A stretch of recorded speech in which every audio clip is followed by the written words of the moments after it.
From the swamps of Louisiana, the Cajun Predator. The day of the hairy freak or the fat slob is practically gone. Let the party begin. I've got snacks.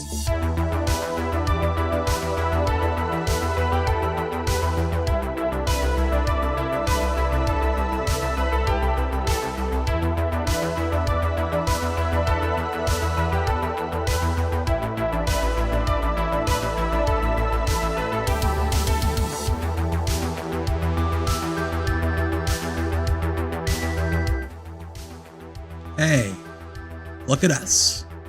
We did it again. Another 7 days. We're on the moon?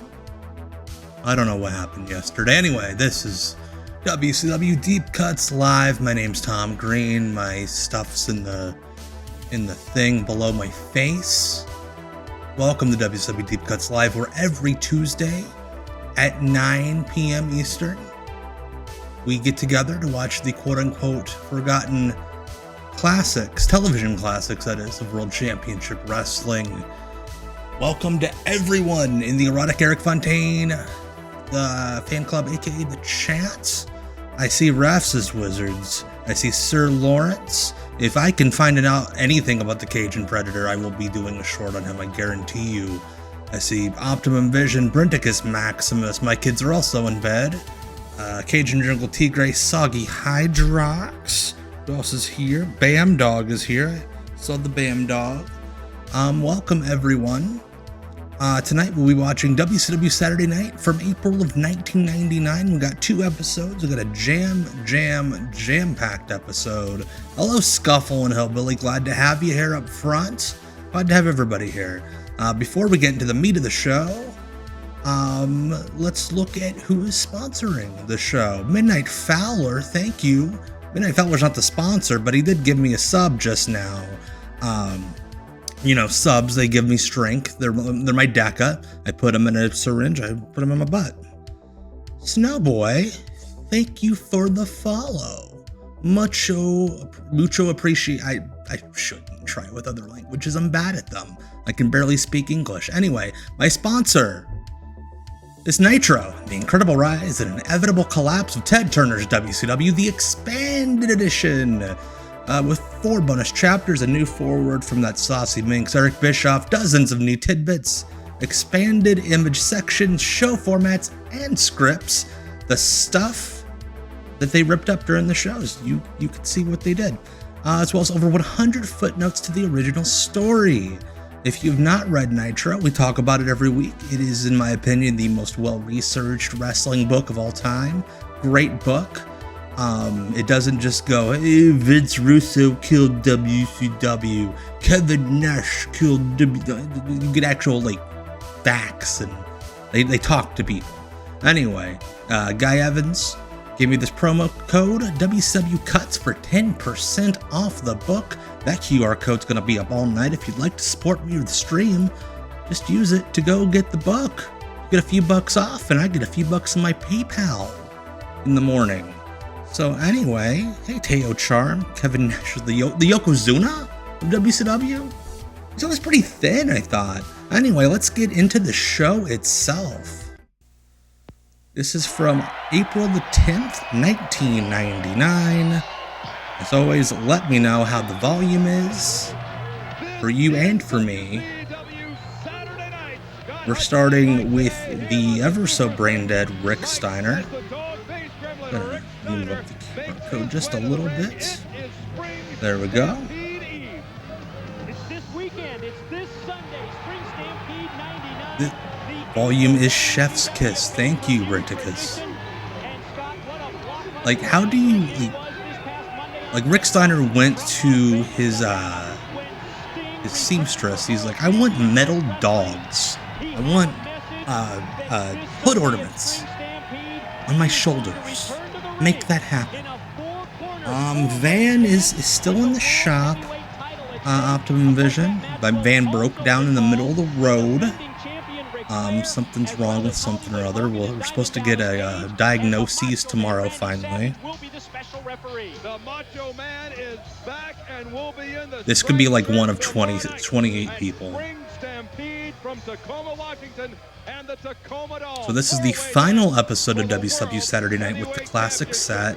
Hey, Lightning _ Smog. Finlay's walking out and with some Lightning _ Smog here. Thank you so much for the follow. Appreciate you bringing the flat soda. Appreciate you bringing the crackers. Appreciate it a whole bunch. Plumbing it's so we spent all that money to get it like maintained, the plumbing, but we still got to get the entire line like completely cleared out. We got to like cut down a tree. We got to knock down our fence. I'm working with my mortgage company right now to see if I can get a line of home equity. So that'll be something. Steiner. He was disqualified, and the executive committee has stepped in, and they've decided to. I gotta say, very kinky. Rick Steiner wanting people to bite him on his lower back, not even on his butt, it's on his lower back. Although, shout out to Willie Zoot before the show with that big cheer. Very generous. Thank you.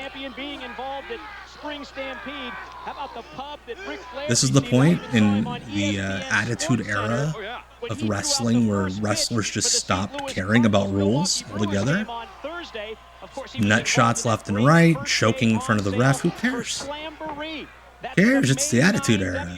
We're doing Jerry Springer and Beavis and Butthead, baby. I understand as we see Finlay go for the quick cover and get a 2 count in the early going. Tickets are still on sale for Slamboree in St. Louis at the TWA Dome box office and all the usual outlets. What a great pay-per-view. They really should not have used that smoke machine in such a small building with no ventilation.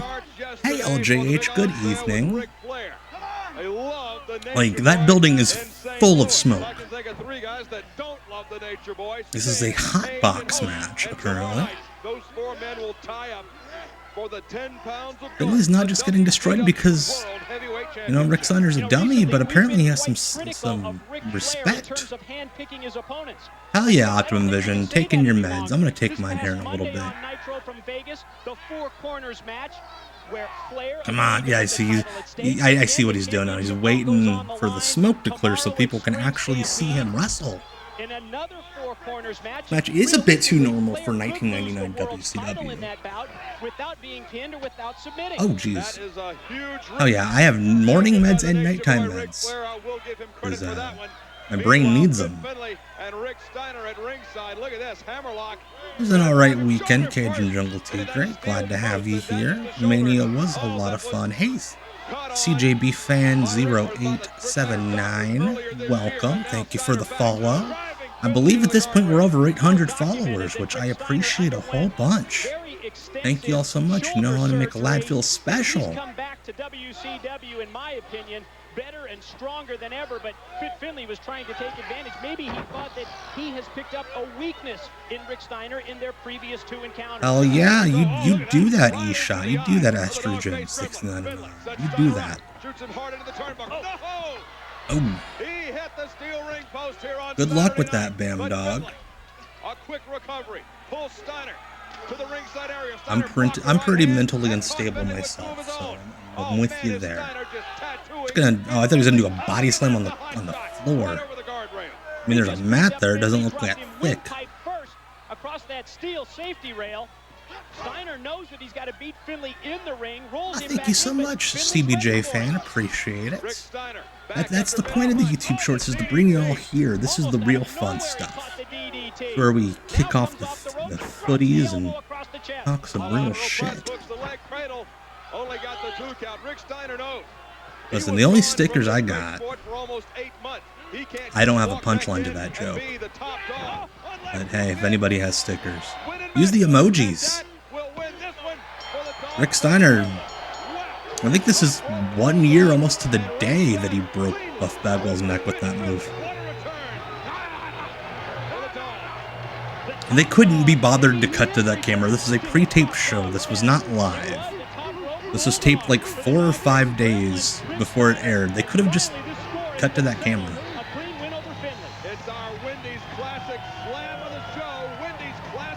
Yeah, the very awkward Eric Bischoff hack feud that lasted like 2 weeks. It was like Bischoff wanted to do Austin McMahon, but he didn't want to sell for Hack.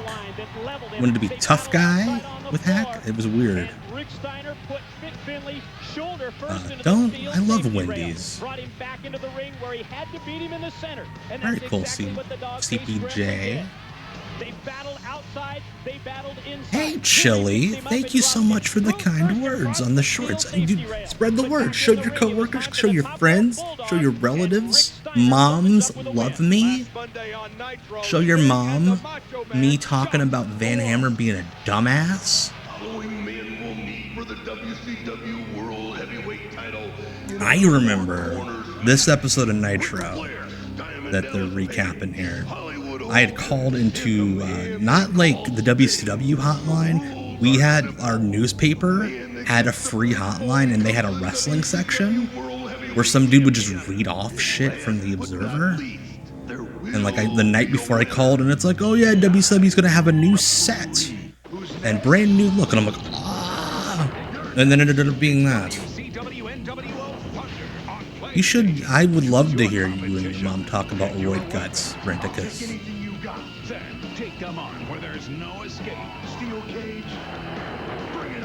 That's what a disappointing set of games those were. I really tried to make myself think those were good games, but it's Nitro Thunder, just the poops. This portion of WCW Saturday Night is brought to you by Valvoline. You can Valvoline. who use Valvoline. Well, if you drink it, it'll make you see those colors. Hi everybody, Gene Okerlund here on TBS. What's this WCW song? Saturday Night. During the course of this hour, Gene Okerlund's like I'm gonna be morning talking talk show? about Spring Stampede coming up. Yeah, it wouldn't be an episode of Deep Cuts Live if we weren't watching something sponsored by Valvoline. Very quickly, here are some of the matches you'll see for the Cruiserweight title. Champion Rey Mysterio Jr. faces challenger Billy Kidman. Love this graphic, very 1998. This is just like a Zoom background now. Like, I'm positive I could do this on my phone now.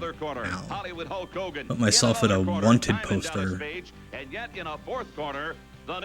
Hey, Nathan, with the Y. Bringing all the Ys with that hey. Thank you for being here. Appreciate it. There's like an old big sexy shirt tucked in there. They got, I thought they were just be lazy. Just order with your remote. We're not going to tell you how. We're not going to give you any phone numbers. Just click your remote.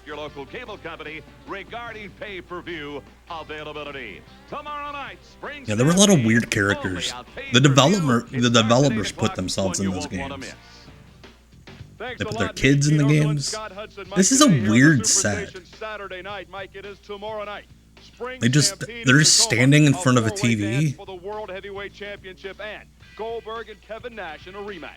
It's a Scott Hudson, pose for grandma. Athletes in World Championship Wrestling and the NWO. Because if you remember Monday on Mike Tenay's hair, it's like he's bald, but he's not bald. Like Scott Hudson, very bald. Mike Tenay has like maneuvered his hair to not necessarily be bald. Absolutely, and I've got one more question. Did Bret Hart win the that is something I didn't even notice that, Teo. Why can't both announcers have a microphone? Why is Scott Hudson interviewing his broadcast partner? It was only 48 hours ago on NBC's later program that Bret Hart put salt in the later with Greg Kinnear. Let's go back to Toronto. I think this was the era where it was just they were changing hosts every week. I would shout out whoever put this weird filter over the video here, because it means it might not get taken down by YouTube. I think Lanny Poffo had actually been fired at this point. Bill Goldberg. Bret would only call him Bill Goldberg. So here we are at 0 hour in Canada. Yeah, this is Bret's shining moment in WCW. This is like the 1 week where it's like, shit, maybe they know how to book him. But it turns out Bret put this all together himself. Wait a minute. What happened here? Bret Hart is down and out. So's Goldberg. Bret Hart's down and out. That was like his whole last 3 years in wrestling. He rolls Goldberg over.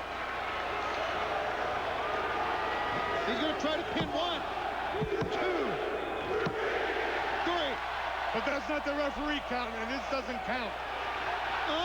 Like, he was so over in Toronto that night. Like, he was out there talking shit about Steve Austin. Respect that. Hey, Bischoff. And the fans were like, yeah. And the WCW. I quit. Look at that plate coming up on his nippies. I don't know why that's the one detail I always remember. Is like the plate came up right up on his nipples. Looking like a sexy Knight of the Round Table. Bischoff has to come out because it's a shoot. It's a shoot. Don't you know? Like, I guess they wanted him to do like a press conference the next day in Canada, where he's like, I quit WCW, and he's like, no, because that's stupid. Nobody thinks I actually quit. Yeah, imagine Brett's nipples just burst out bleeding because they didn't cut the burr off the plate. It's just sharp. Like those Ring of Honor the guardrail plates they used to have. Ever since that fateful day that I lost. Mattel should make a Goldberg figure with a bingo tumbler accessory. And Goldberg should have just carried around a bingo tumbler more often. B52 says spear, bitch. Boom. I take matters into my own hands. The name that I pull out of this hopper. Was a sweet WCW windbreaker. Kevin Nash dressed like Joey Gladstone, the Red Wings jersey that Coulier seemed to like exclusively wear in the last season of Full House. Don't be talking about Goldberg. Don't be talking about Nash, because I'm the guy that stopped your streak. Let me go ahead and do you a favor. Forget about your little lottery. You got me. Hockey jerseys just look so comfy. This looks so comfortable. At Spring Stampede, sponsored by Little Caesars. The late WCW logo, that logo right there, I have a complicated relationship. Like, yeah, it looks bad, but also it spells WCW in the weirdest way, and I kind of think that's clever, but it is a bad logo. That would have been dope if Goldberg came out in the Royal Rumble that one year he was in with the tumbler at like #1 and was drawing the names himself and kicking his ass. That would be so badass. They should do that with that Oba Femi dude in NXT when he gets called up. If you have a phone line, you can go online. Everyone I know is on it. So easy my dad can use it. Yeah, one time Al Snow put on 15 hockey jerseys. Al Snow also is a jerk, dumbass, big ol' meanie. Allegedly said some very anti-Semitic things when he was head trainer of OVW back in the day, or when WWE was there. Not now, he owns it, but allegedly. Here comes Norman Smiley to refresh our brains after those shitty Hot Pockets. Al Snow, I don't believe he is Sarvin? Sarvin? I don't think he is Jewish. If he is, he's definitely not practicing. But hell yeah! Look at the Norman Smiley fan club in the crowd. Nobody was ever that excited to be at a Saturday Night taping. Bless those people.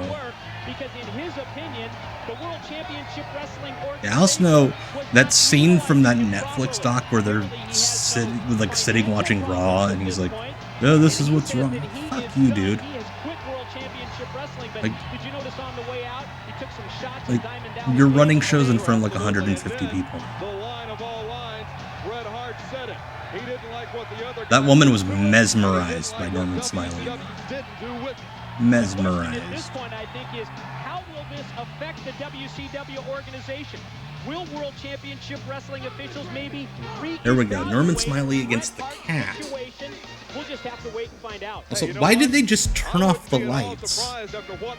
Like, Norman Smiley wasn't one of those like spooky wrestlers. We might get subpoenaed again. You gotta buy a new suit. Norman Smiley is still with WWE, happily retired. I like personally know people who have asked him to like wrestle when they've gone to NXT. Like, hey, can we do a storyline? He's like, not interested. Yeah, the smoke machine is ridiculous. You can't see anything. Willie Zoots. Yes, Norman Smiley and Crandamaniac. Watch, Crandamaniac is like secretly Al Snow, who's been like working the whole time. You motherfucker. Now welcome, Crandamaniac. Take your feet back and jump in the chat. We're all fun. Hey, Drugs. Drugs, speaking of fun people in the chat. Hello, Drugs the Wing. Well, that's ridiculous. Maybe he should perfect his wrestling abilities before he worries about his ring entrance. Again, this looks like Vaporwave. Vaporwave Ernest Miller.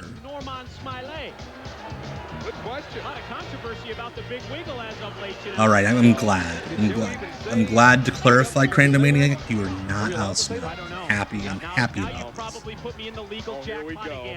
Another memo. Well, there's somebody that doesn't hold a cat in too high. Dry erase boards. They don't let you bring those into shows anymore because people are very tricky and they'll write like racist shit on them. Yeah, none of my homies like Al Snow. I don't think people ever gave Norman Smiley credit for like how jacked he was. Like the dude is ripped. I love how Norman just sold that kick to the face from like a legit karate champion. Like, oh, got something in my eye. Then again, Ernest Miller was a point karate guy. So kind of just give him little boops.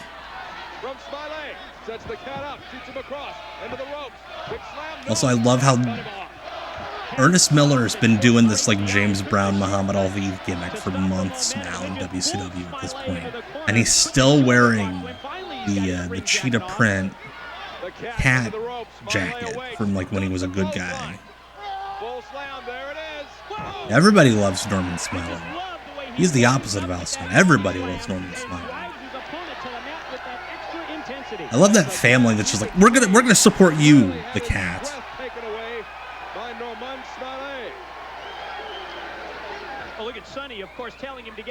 Yes, that's one of my all-time favorite shoot interview moments from that You Shoot. And he has no choice. He can't be like, fuck you, because then he comes off like an even bigger asshole. So he's just gonna like begrudgingly chuckle us. Norman Smiley, I think, was better than people like gave him credit for. Still not great, but the way some people would talk about Norman Smiley, he couldn't like put left foot in front of right foot. It wasn't that bad. He is a three-time Indiana Schoolgirl Professional Karate Association. Listen, Indiana Schoolgirls. I'm from Indiana. Most of them these days could kick your ass. Yeah, I have many a critique about that OVW doc. Tomorrow night is Spring Stampede, Mike, and we know what went down at Starrcade last December. Yeah, I'm with you, Drugs. Norman Smiley. Look at that. I love that little fake out with the leg into the arm drag. Beautiful. Little touch. Little touches. But look at the size of his damn arms. Norman Smiley was huge. Like, here's the thing about that OVW documentary on Netflix. Cage and Rebel Tigre saying you haven't seen it. If I knew nothing about OVW, I'd think it was great. I think it was wonderful. Problem is, I know a few things about OVW. Like, I have friends who work in the Kentuckiana like indies who like have to like interact with these OVW folks. And it's like, yeah, this is all bullshit. Like, everything about this thing is bullshit. Reality TV in general, bullshit, but the OVW doc is a lot of bullshit. Hey, Jonathan, sorry to hear you're not feeling well, but I'm glad you're here. Thank you. My understanding is Norman Smiley is like, could very much still go if he wanted to. He's like, I'm a middle-aged man, just let the young people do it. lottery hopper into the ring. Kevin Nash said, you don't need to handpick an opponent. I'm here. I'll face you at Spring Stampede. I think Kevin Nash finally realized OVW is the school that was doing that that scam. They got accredited as like a trade school. To make the match, he just finally said, I'm going to call out Kevin Nash. What do you bet? The first name out of the hopper would have been Kevin Nash had it gone that far. You know, he may have a good point about Ric Flair, because if you think back to last month's Uncensored, I don't even know if they're running a school. I think they're just running shows now. I think the school's done. Because like, I don't think if they have students, they don't book any of them. Not at all. And Goldberg can certainly do some damage when he wants to, just like that standing sidekick from the Cat. Man, did that rock. Norman Smiley just like doing the Hardy Boys thing. Look at that. Right across the throat. Cutting off the windpipe from Smiley is the Cat. Well, usually he uses those very educated feet for his vast array of kicks, but that time he just... They were working with TNA like 10 years ago, I want to say. That was a very weird throw out of the ring. It's like he couldn't decide what he wanted to do. And then Norman's like, fuck it, I'm going.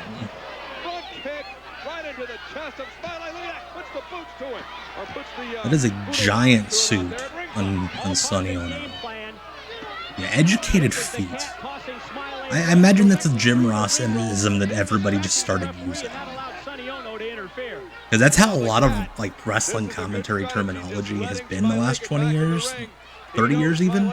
Like Jim Ross would just say something and then that would be the phrasing everybody used. Like even like a lot of the WWE-isms that are like everybody hates, like medical facility, that's a Jim Ross one. Jim Ross brought that to WWE.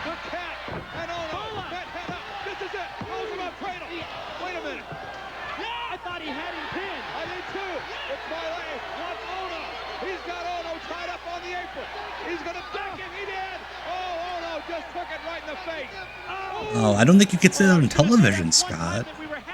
Look it right in the face. Come on. That was such an illegal pin. Like, not as illegal as that GIF I posted the other day of Nick Patrick just watching Steve Austin cheat. But, like, Ernest Miller's feet were, like, out of the ring. And the referee was eye level with them.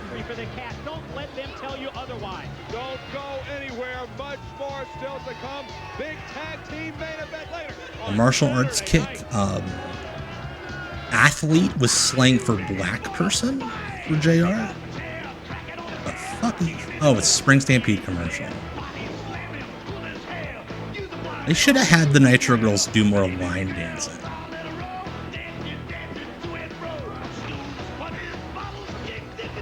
Try to see what power plant guys are. I thought I saw Chuck Palumbo. Order with your remote, you lazy ass. Don't ask us how to order. Like all these like B-roll shots of the arena make Saturday Night look like a roller rink. But a tag matches, they do couple skate. Welcome back to WCW Saturday Night here on TBS. Attention hotline fans, this is the eve of Spring Stampede. That big pay-per-view. Is it?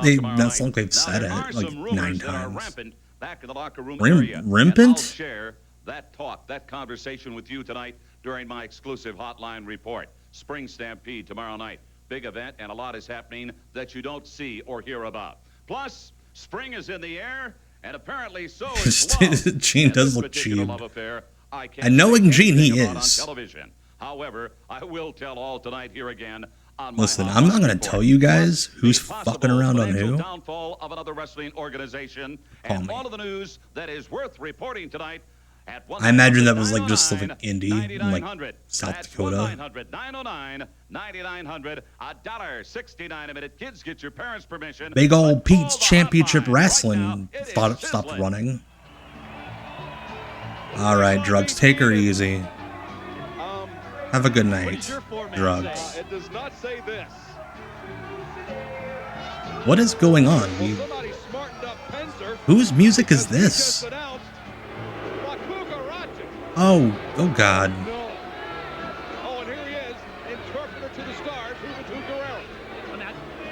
So for those of you who don't know, that is Disco Inferno.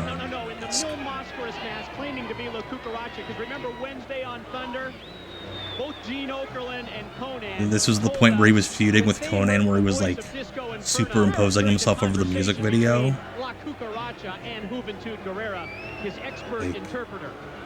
What are those pants he's wearing? Are those pajamas? Here we go, the juice. He does know English. Told me he didn't know any English, Scott. I didn't say anything like that. Will Hoovy outweigh the shittiness of Disco Glenn? In this moment, doesn't speak English, so I'm gonna speak for him. What? What do you want to say? Well, he's from Brooklyn. What do you want to say? I wish every wrestling interviewer, Brooklyn, don't they? like Renee Paquette backstage at AEW, hey Brian Danielson, what do you want to say? To Disco Inferno is not. Okay, I'm sorry. Disco Inferno. Is no Disco Inferno. Yeah, he got it right. So Hoovy, I don't know if y'all saw this weekend, Hoovy announced at one of those Rob Feinstein shows that he was having his last American match that night against Too Cold Scorpio. And then I'm not kidding you, the next day, tweets about a match he's having in Tennessee. And he stole Konnan's. The juice. The Konnan videos. It's very, very, very bad.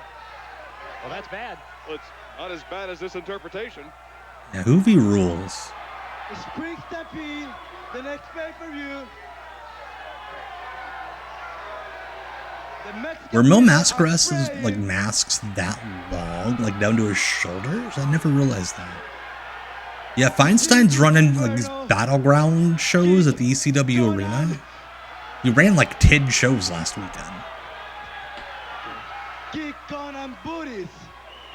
Booties. Kick all them booties.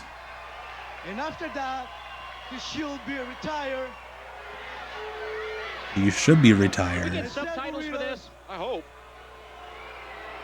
Think of those closed captioning guys. Yeah, Hoovy started doing the bootleg rock thing, I think, that summer, I want to say. ECW Reunion was a Rob Feinstein show. Anything that said Battleground on it is a Feinstein show. Here we go. K-Dog. D-A-W-G. He thinks we will be paid a visit by the K-Dog. Here he is. Oh yeah, Konnan, the man who will face Disco Inferno this Sunday at Spring Stampede. We're doing an angle for the pay-per-view on Saturday night. Oh, okay. You know what? Good on them. We may not have to wait until I do remember when MJF early on was a Feinstein. Look at these fans. White people loved the K-Dog. All right, before we get this party started, let me speak on this. Yeah, let him speak on this. You jerks. Yo, you know those strawberry fools with the black, white, and red be talking about that fine life? But K-Dog and Ray Ray seguimos siendo unos vatos locos forever. And everybody. See, I know nothing about football, so this Stokes dude could either be amazing or awful. I wouldn't know. They changed the Saturday night set the next week. We're going to be watching that here in a little bit. Is definitely Bowdy and Rowdy. Hoovy, that was atrocious. Nobody understood you. Yeah. Your English is about as good as La Cucaracha Spanish, which is about as good as Disco Inferno's wrestling. Whoa. Now, Womp, womp, womp. It's funny because all of his friends know that he's sucks. Since you're out here and you want to translate, why don't you translate this?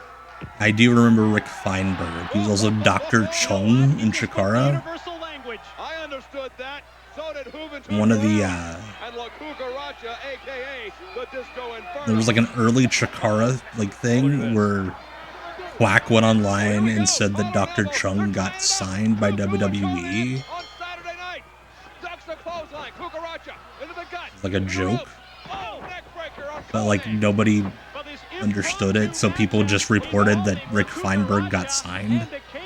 Oh, he's got Konnan down and he's putting the boots to him. Look at that. Right hands into the back of the head of Konnan. And La Cucaracha pulls the K-Dog up. Get it? Because he's not really Mexican. That's the joke, folks. This isn't a match. This is just a brawl that broke out as a result of No, that's not Vince Russo. That's his buddy Glenn Gilberti. Uh-oh. The consensus opinion of the crowd on hand for WCW Saturday Night is that is the Disco Inferno. Double kick in the face of La Cucaracha. Double kick in the face. Oh, look at that. Right hand to the jaw. La Bamba Dubaka, thank you for the follow. Appreciate it. Take a seat. Relax, have some fun. Join the chat. Appreciate you being here. Let's hope so. Yeah, Muhammad Asanya being Italian. Go behind. Fucking wrestling.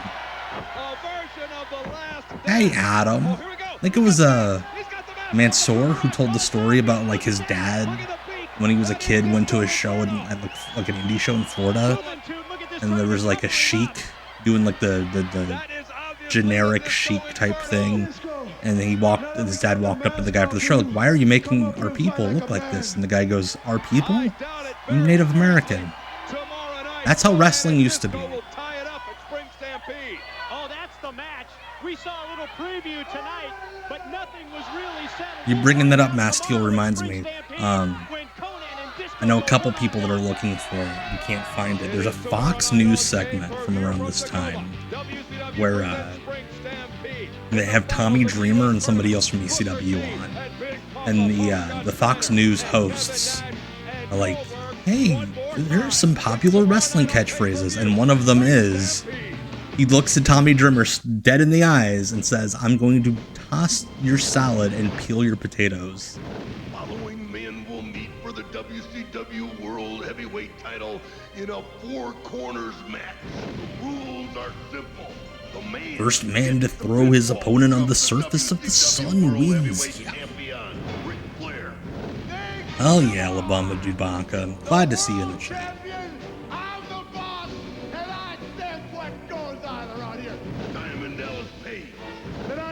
This is one of, I think, maybe the last great WCW pay-per-view. Like, everybody's got their working shoes on. This was like the last hope.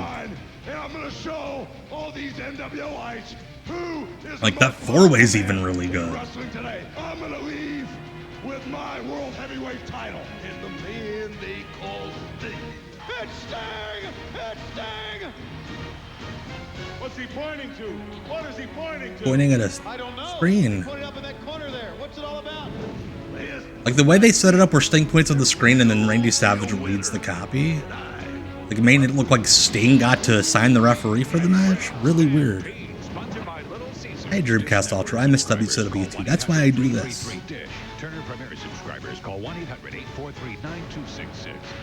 Man, I wish Sting arrived after the Eclipse Fanatic Gamer. That would have been dope. But Sting just like plummets down from the sky, takes off the harness. God, thank you for being here, Peter. I'm so happy you get to be here as often as you do. This is a sunflower seed, a David sunflower seed. They go great anywhere. Most people prefer they go in the mouth. How else would you taste 70 years of roasting perfection? In your butt? LA looks, no ordinary hair.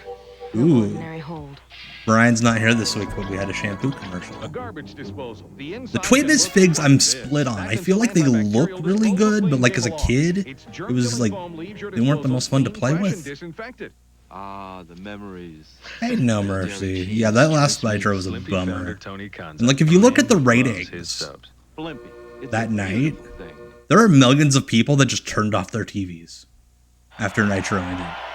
Like, Raw's numbers stayed the same. There are people that just were like, fuck it, WCW's dead, click, we're done with wrestling. With Jerry Flynn and the Monster Ming. God, look at Ming's pants. I would love to sleep in those.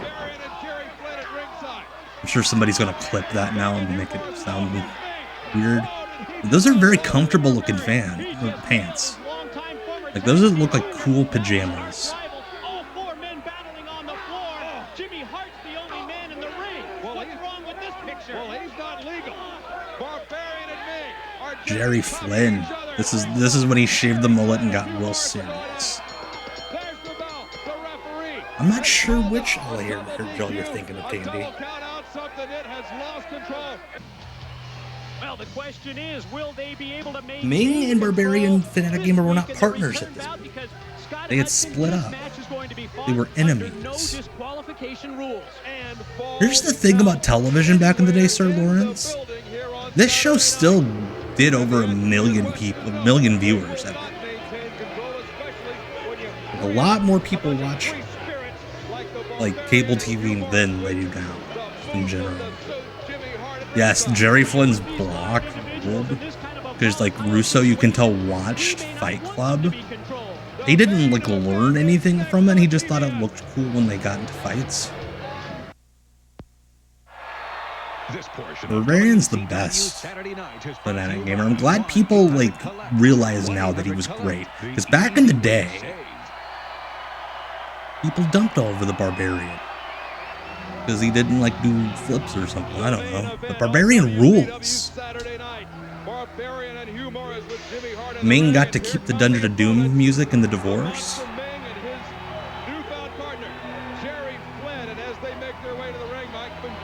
Like, that's not a fair tag team. Like, put those guys in a bar, everybody dies. This matchup, where it is no disqualification, where it is falls count anywhere, it's even begun before that opening bell. Everything's breaking loose here on WCW Saturday Night in this return bout. It's Jerry Flynn and Hugh Morris. Yeah, Paul Jordan's pronounced his name Barbarian. I've said it before, there's a really funny anecdote in Todd Gordon's book where Barbarian calls to get booked on one of the early Todd Gordon shows. Barbarian actually calls his office, and the secretary is like, there's a guy on the phone named Barbarian? Yeah, Jerry Flynn did have a bunch of matches, but like I tweeted last week on the Deep Cuts Twitter account, like, the reason why is because he's one of the few guys that could like work a match with Goldberg. He did that shoot style. And Goldberg could like do stuff with him. Like he knew how to like not just get hit with a spear and die. Like they could go back and forth. It was really, really cool. Yeah, it is weird. There's a lot more storyline involved stuff on here than a normal Saturday night in this era. That's how backwards this match is. So much bad blood between these 5 individuals, and don't forget the mouth of the South. Jimmy. Sorry, someone. Sorry, Diane. No cans here. I'm sure that was a very funny inside joke to those people. The four-way dance for the world title. Diamond Dallas Page, Sting, the Nature Boy Ric Flair, and I don't think the referee is even counting. Like Mickey J will just kind of do like this, throw up a number every now and again, and then he'll just stop. Again, this is that era, the Attitude Era, where the wrestlers in both companies were like, "Fuck it, we don't acknowledge rules anymore." At Spring Stampede, and Goldberg will get a shot at revenge on Big Sexy Kevin Nash. This is the match that not only Gonna get a shot at revenge, and he's choosing Scott Norton because he was the best character in the game. Yeah, exactly. You gotta tell Haku, hey, get in the ring, buddy. That's a good point. Hey, referee Vinny Lax. Yeah, sometimes you just give up as a referee. I've seen it plenty of times. Where the guys are like, we're gonna do whatever we want, and the promoter needs 8 minutes out of you guys, and you can't call the shoot DQ. Now we're just using chairs. Yeah, Ming and Barbarian feuded for like a year. Like they started feuding in like August of '98. I don't think they ever got back together in WCW. Like when Russo came in '99, he kind of pushed Ming as a singles. He was in that Sting Luger stuff. Hey, basketball adults. I've seen referees call shoot DQs before. Like that's what WWE technically wants you to do. Like if a wrestler screws up, you're supposed to call it. Look at the lightning feet of Jerry Flynn. Rapid fire kicks in the corner by Jerry Flynn on Hugh Morris. While the two remember there was like an ECW match. Like I think it was Benoit's last match maybe, or the week before Benoit's last match. It was like a tag match, and the ref just called it because like Elijah Burke was not getting the fuck out of the ring after the tag. Jeez. Who we saw earlier tonight on Saturday Night embarrassing himself as an interpreter for These guys are, oh my God, these guys are beating each other's asses. This is awesome. Cruiserweights in the world trying to move their way up the rankings, and in addition, Rey Mysterio Jr. defends the Cruiserweight title against Kidman, the man who he also holds the World Tag Team belts with. Meanwhile, Hugh Morris. I'm loving Barbarian's like multi-tiered rat tail. Oh gosh, oh gosh. Oh! Yeah, Flynn whipped on his chop because Barbarian didn't give him his chest. He had a chop on the shoulder. That ruled, but also was very scary. There's no legal man. They have not... Nobody's been in a corner. Ming just randomly goes to the corner. You guys have been fighting around the building for 10 minutes and now you go stand in a corner? The winner walks out of Spring Stampede as the new U.S. champ. That's tomorrow night at Spring Stampede. Still plenty of time to call your... This is awesome. These dudes are beating each other. Yeah, there we go. Random low blow in front of the referee. Referee's just like, shit, I can't call it. Oh, jeez. Stick that tongue out, Barbarian. Let the ladies know. Look, random Ming drop kick. Hell yeah. Jimmy Hart during this era took so many bumps. Like, the early part of the WCW Hardcore division, like, if you go back and watch it, so many of those matches, Jimmy Hart's, like, taking table bumps. And this was not billed as a no DQ match, to the best of my knowledge. I didn't hear anything. I think this, like I said before, this is just like an Attitude Era thing, where random matches would be no DQ. So that's not technically a Misfits jacket, La Bamba. But Jimmy Hart just got this really badass jacket in this era with the Misfits skull on the back. And nobody knows why. Nobody's ever asked him. Apparently this was this a no DQ match? Alright. I guess that was a no DQ Falls Count Anywhere match. Bully Ray would be so upset that he would block them on Twitter just like he did to me the other day. Okay, announcers did say it was no DQ. I didn't hear that. I'm just like, that's the thing about this era though. It's like everything had no rules. So it's like, what does it matter?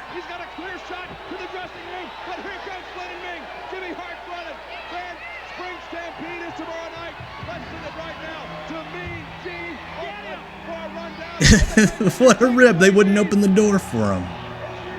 Crimson Ghost Jacket. Wrap it up here on WCW Saturday Night one more time. I'm going to run down the But plenty of wrestlers have blocked me on Twitter. I'm a bit of a smart ass.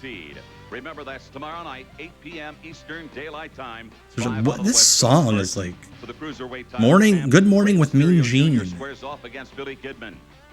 Spiking his coffee, sipping back.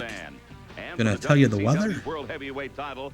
4 corners match. In one corner, Sting. In another corner, Hollywood Hulk Hogan. In another corner, Diamond Dallas Page. And yet in a fourth. What if there was a fifth guy? They would run out of corners. That one has got excitement written all over it.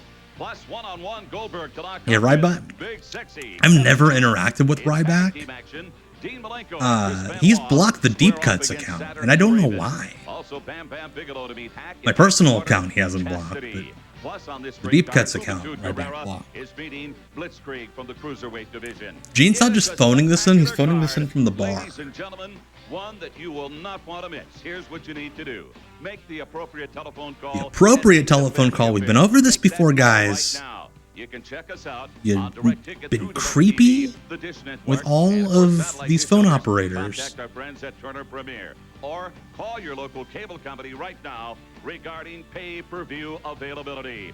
Tomorrow night, straight up at 8 o'clock. Straight up? Daylight time. It is Spring Stampede, only on so before we go to the next episode, here's Off the Grid's back on Sunday, and here's what we'll be watching.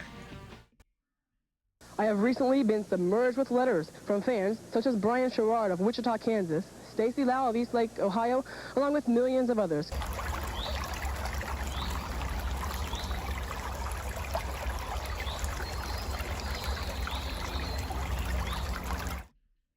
All right, so that's Sunday. And by the way, if you cannot hear the dope techno music right now, switch earbuds. This is one of those one channel videos. Yeah, 1992 Global. It's when it got weird. We're watching that Sunday night at 8. Off the Grid is back this Sunday. A Saturday Night Rave Up. How do you do, fellow kids? It's me, Scott Hudson.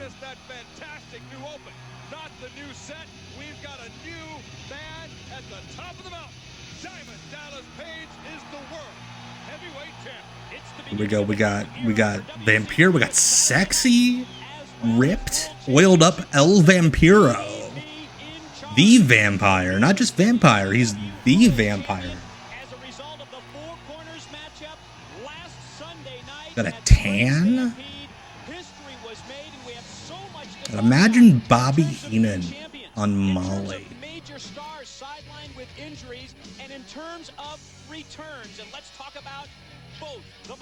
Again, this could be one of like 74 men.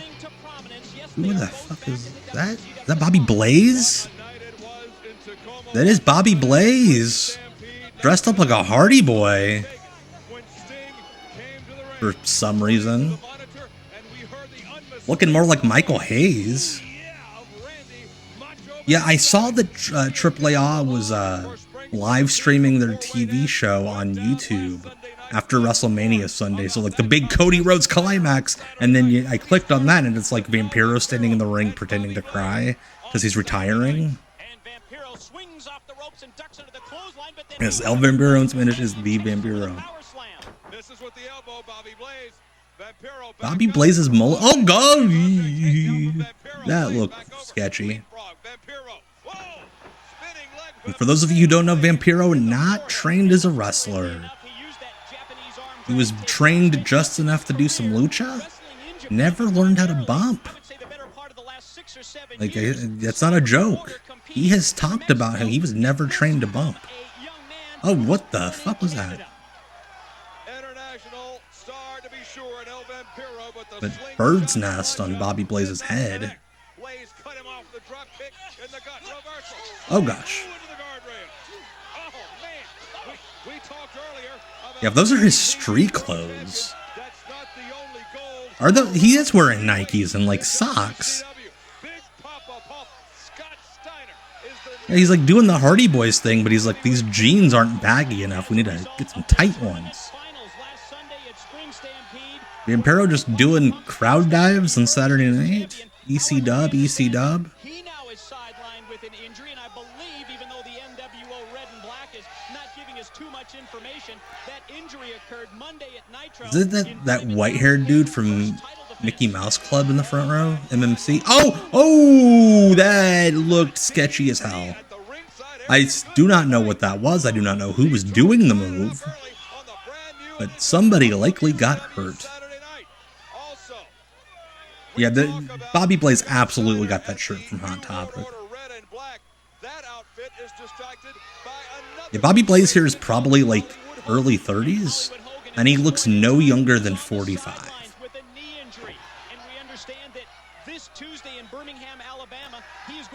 Oh god, oh no, Vampiro, don't kill him. Okay, that was cool, and it looked relatively safe. Good, because there we go. The people somewhere in Oklahoma or West Virginia are like, yay. That's a weird look to have your socks pulled up that high and like wear wrestling shoes. A rave up. These old ass men trying to sound cool. Blaze was 35 here. I'm 36. So can't call him out for being too lame. Yeah, Mike Tenay and Scott Hudson, they learned the phrase rave, didn't learn it correctly. Oh, geez. Okay, that was good. Oh, V-trigger. Bobby Blaze here going nuts. He does look a bit like what the fuck was that kick? He does look a bit like Dick Slater going to a rave. Hey, Speedy. Oh, jeez. That was... Vampiro wins!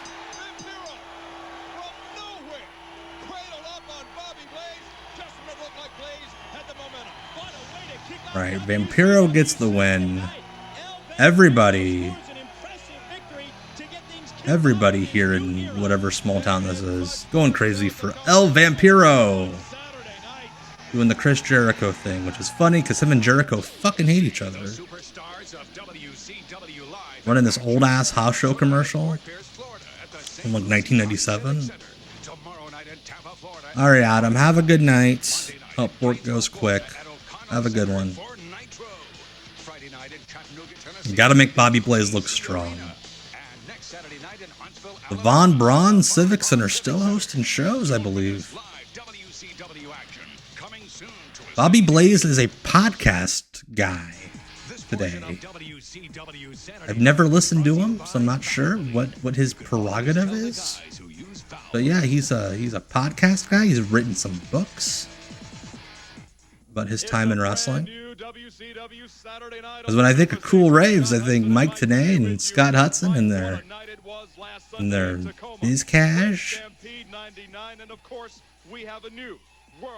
The logos on those shirts are obnoxiously big. For the very first time in his career, now wears the most prestigious championship belt in bell to bell with Bobby Blaze. Was made. The well-documented rags to riches. Yeah, the reason why Bobby Blaze got a job in WCW is because of that push with Smoky Mountain. Because he was in wrestling magazines as being a Smoky Mountain guy. That's how he got the job here. Like anybody whose name Eric Bischoff recognized from a wrestling magazine got a contract at this point. But I would kill. Like, I'm not a drug guy. I think I would do drugs with Mike Tenay.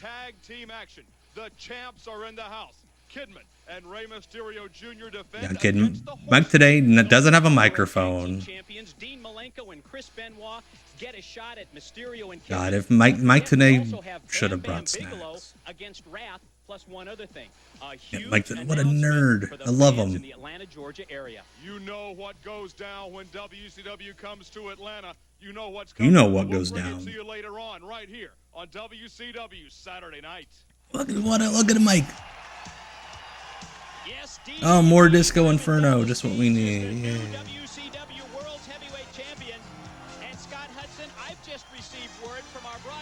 Yeah. Mike Tenay's so happy because yeah, taxes are done. Tax day is passed.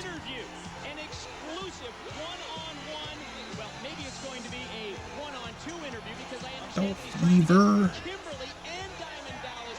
And everybody is so cut at this point. I imagine, like,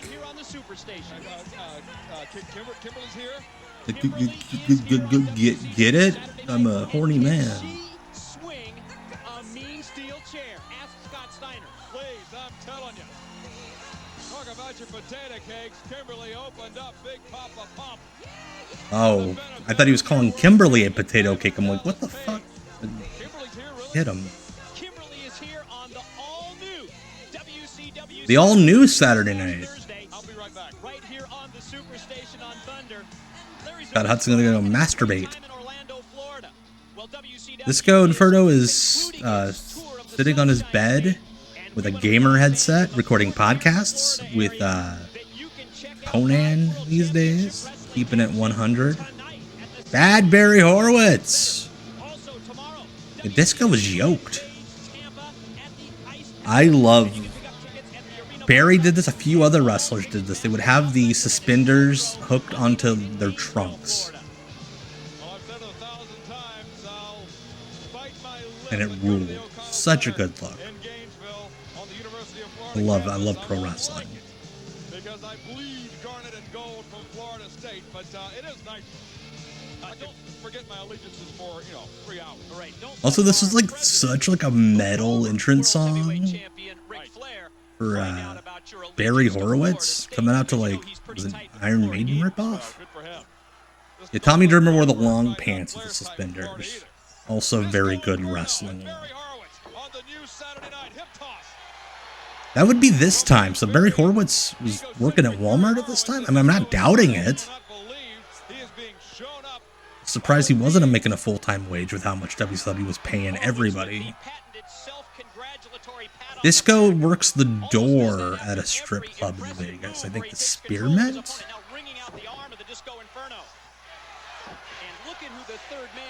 Like, I don't think Disco's a bouncer, but he's like when you walk in, there's like a guy there. So shout out to my SSRI gang. Gonna take my meds.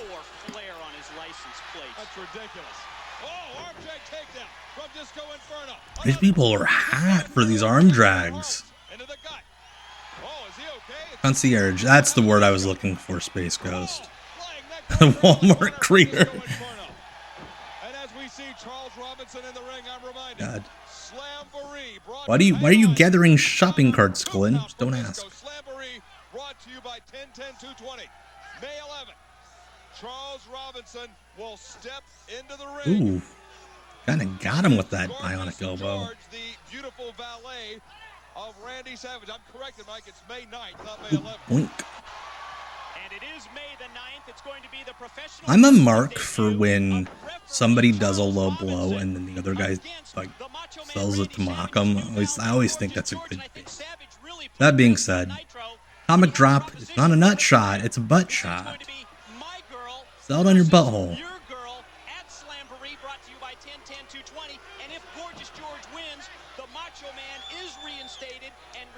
To professional wrestling, and I can't wait for those training sessions with Ric Flair showing Charles Robinson the ropes and bathroom attendants.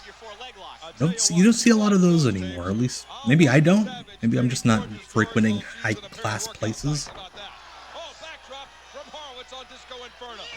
Isn't it just amazing how the Macho Man Randy Savage, the influence that he's had on things since his return as the referee at Spring Stampede. Listen to this crowd.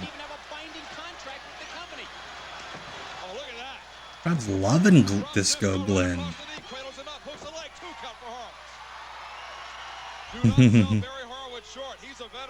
You can tell that the logo change was a very short notice thing, because it appears as if they like Charles Robinson's wearing like a WCW sticker in his breast pocket with the new logo. Kind of like we were talking about earlier, he got a shot. Northern Lights. Bad Barry. I imagine you probably saw it on Thunder. Watch the show, buddy. Everybody did the Northern Lights back then. Kevin Nash and the rest of inside Kratos, ball package, Disco. No, momentum reversal. Horwitz on top. No, 2 count. Boys are working. They can't be happy with the performance of the Disco Inferno here. Slapping that leg. That thigh slap. Good shit.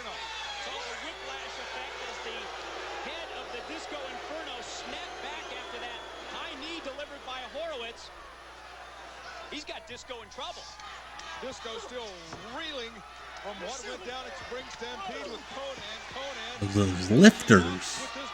Some of the old commentators used to call the European uppercut. After all the mockery that the Disco Inferno really made about Konnan's videos, and all of a sudden the momentum is on. You think Disco was like a very over baby face? Judging by this crowd, he was a heel. Hey Dottie, thanks for the follow. Appreciate it. Need to move that layering.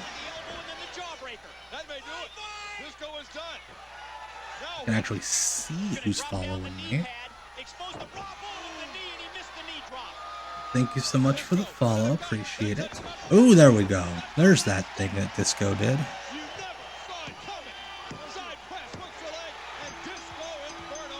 Brad Armstrong should have been Brad Armstrong's name. Brad Armstrong doing like a skater gimmick. Yeah, they were both heels. WCW for you. The one that got TV time's the babyface. But yeah, they would go to these small towns, and like if somebody like Disco Inferno would be so over. This is a small building. This place probably held like 2,000 maybe? This isn't one of those big sports arenas they would run. Let's throw up the Wolfpack thing. Because yeah, that's right, he had been in the Wolfpack. Yeah, Chartbuster was his finisher.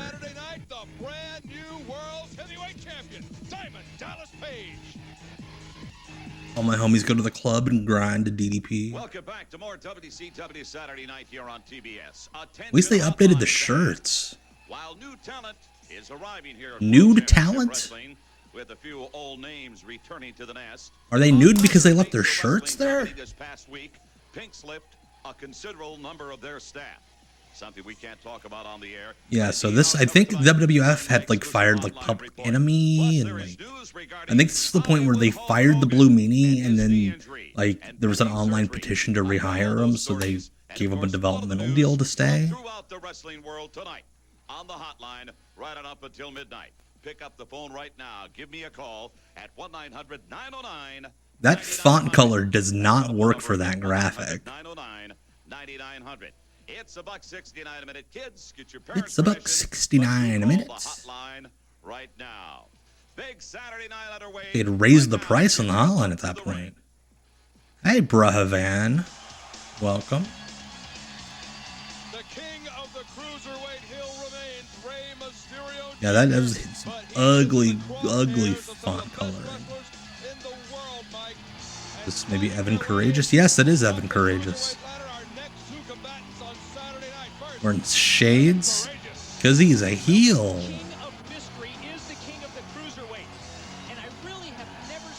Developmental at that time in the WWF was like Memphis Championship Wrestling and OVW. Or OVW was not. Yeah, OVW was about to get their development, but Meanie got sent to Memphis. They just replayed the same song. I swear this is the same song that Evan Courageous came out to. Lenny Lane.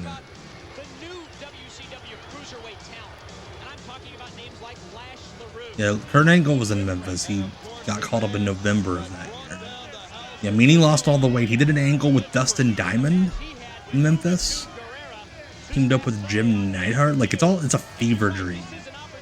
His run in Memphis. It's so weird.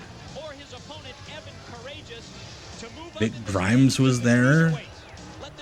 Had the craziest dark match of all time. Got hired.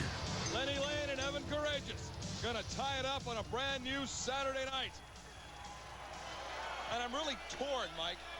After the last I don't think WCW ever did make a run for Kurt Angle. He's never talked about it if they did. to Hollywood Hogan as he prepares to go under the knife Tuesday in Birmingham, Alabama.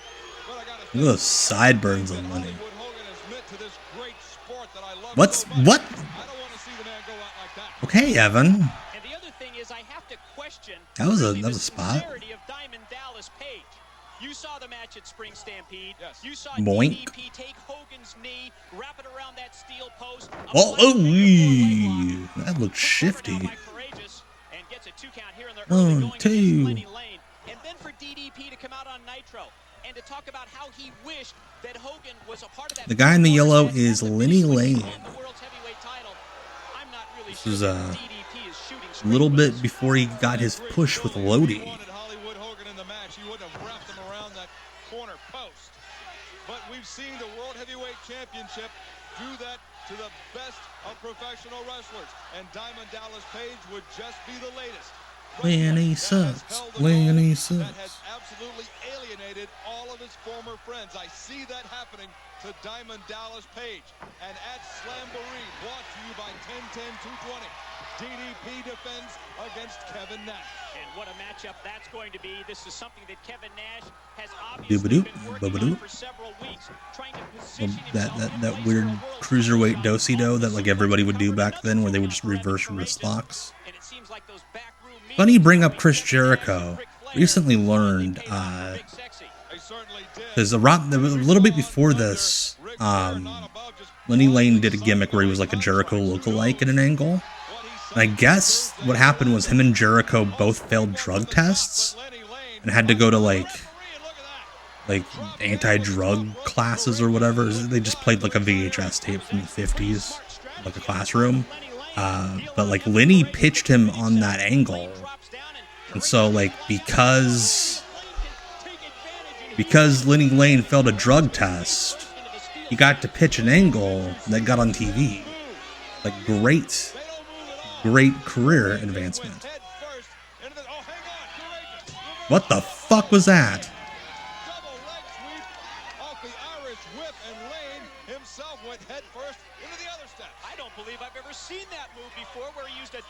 I think both these guys are heels. Maybe reference that story. I don't remember it, but could have. As some assholes driving a really loud car outside my window.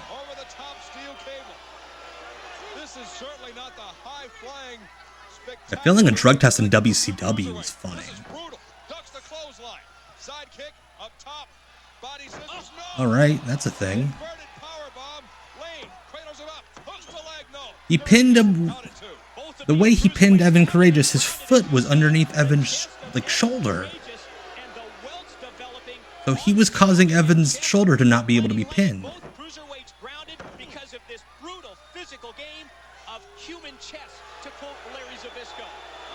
Because when I think of Evan Karagias matches, I think human chess.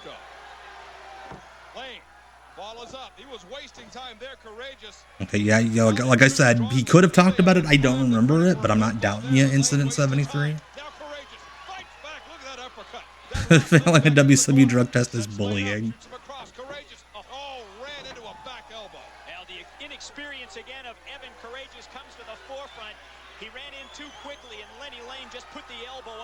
But Evan Karagias' vacation braids are so silly. Nice follow-up, quickly done. Float over, lateral press, no. Only got a 1 count on Karagias. Don't forget, main event still to come. Mickey's also got his WCW shot sticker on his boob.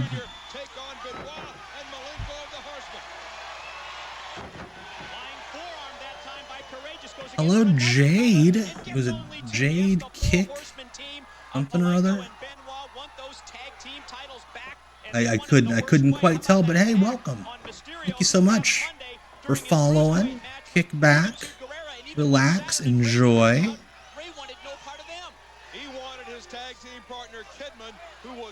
Yeah, I was in the hospital a couple years ago for an eye thing. I was in the hospital for like a week. And like TBS is one of the few stations that the shitty hospital cable got. And it was, yeah, Friends all day. I think it was just at the top of that move off the springboard that Evan Karagias had to hesitate momentarily, and that came back to haunt him off the power. Came back to haunt him like a ghost. Like a wee little ghosty. Yeah, it was like Saved by the Bell. The old TBS schedule, like Saved by the Bell from like 7 to 10. And then Dawson's Creek for like 3 hours. And then just whatever sitcoms they had the rights to.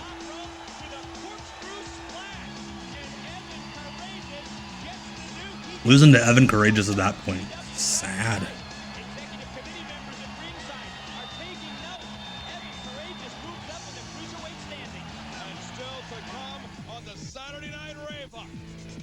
The Saturday Night Rave Up. I'm wondering if that was supposed to be the new name of the show at one point. Saturday Night Rave Up? Like Thursday Thunder, Monday Nitro, Saturday Night Rave Up.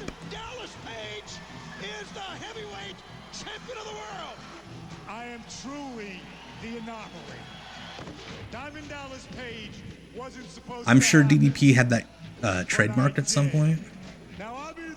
I think I read something TBS is bringing back Dinner in a Movie. Yeah, a rave that ends at 8 p.m. Eastern. A rave that your parents will let you go to.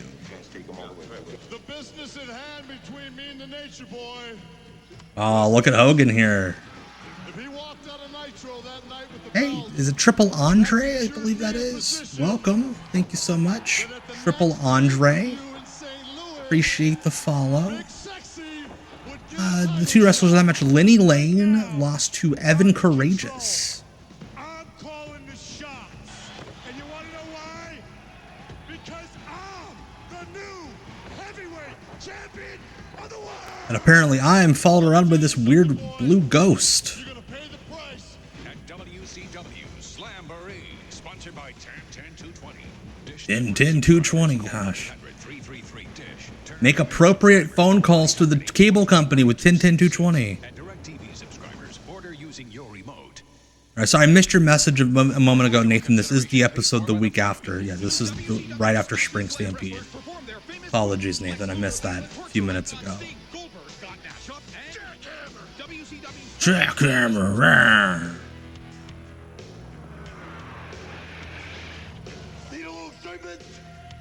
Look at that jacket. America Online 4.0, the easiest just got easier. AOL has got it all. DDP's ribs were broken for like a year and a half. Like Hulk Hogan hit him with like a crutch, and then his ribs were just broken for like 18 months. They go in the mouth. How else would you chase 70 years of roasting perfection? If you were awarded a structured settlement, Judge Wapner. Enjoy your money now. Call for your qualifying. Apparently he's an ambulance chaser at this point. Call 1-800-761-8244 now to get cash for your lottery winnings or structured settlements. Don't Yeah, go do that. Our offer. Call 1-800-761-8244. Go sue for your lottery winnings. WCW had so many TV shows. Like, it was impossible for them to fill all the time. I love how the new Saturday Night set is just like a banner and 2 TVs.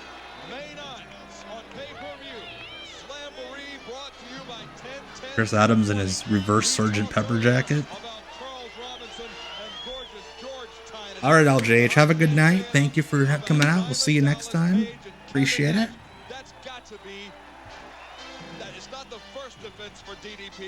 Yeah, it's weird. They, like, the old Saturday Night set looked cool.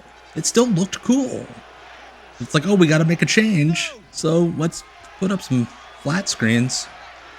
I am so sick and tired of people suggesting that they invented the super kick. Oh, I thought he was going to say he's so sick and tired of his drug dealer not being there. He wanted him there 15 minutes ago. Has been using the super kick for years and years and years. And it makes me Years and years and years. You know, their songs often emulated but never duplicated. You know, the Beatles, that band that the kids were into at that point. You are the biggest mouth of them all, and tonight I challenge you. Whoa! How about Yeah, exactly. The screens were there for just to have the logo up. Might as well have just gotten other banners. Yeah, Chris Adams coming back now. Storming out during that Usos match. What the fuck are you doing? That would have been awesome. Ernest Miller still has not bought a new jacket. Sonny Ono wearing the same suit. Doo-doo.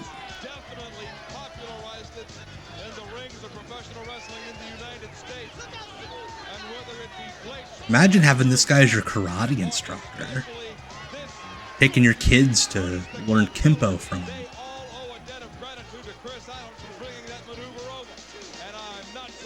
Bringing that move up, was it a British move? Super kick was specifically British? Like, yes, he is some karate, that is right. Al Green watching out.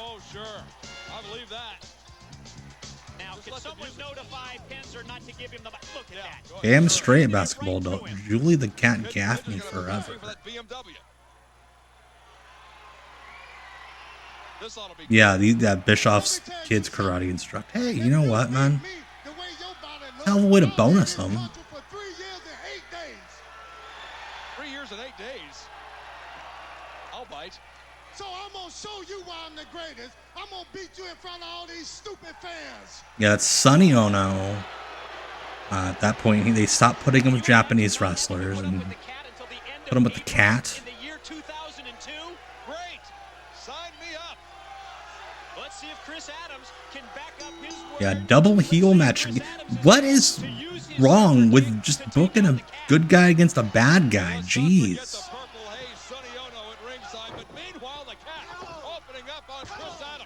He is a karate champ. He's a legit karate champion.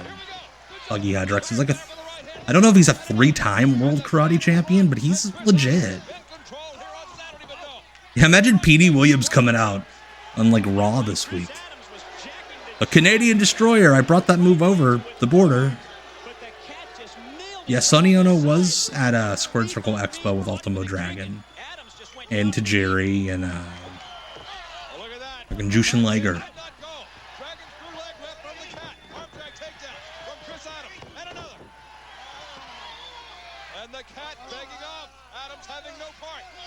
Yeah, WCW is just like, hey, who's in the locker room that I can see in front of me? Cat, Chris Adams, okay, cool, you're wrestling.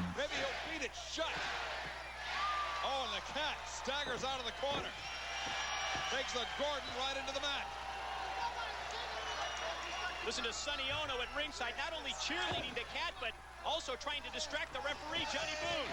Adams into the rope, shoulder block on the Cat. Rocked it. Adams one more time. Oh, no. There it is. Chris Adams appears to also be wearing some very high socks, much like Bobby Blaze earlier.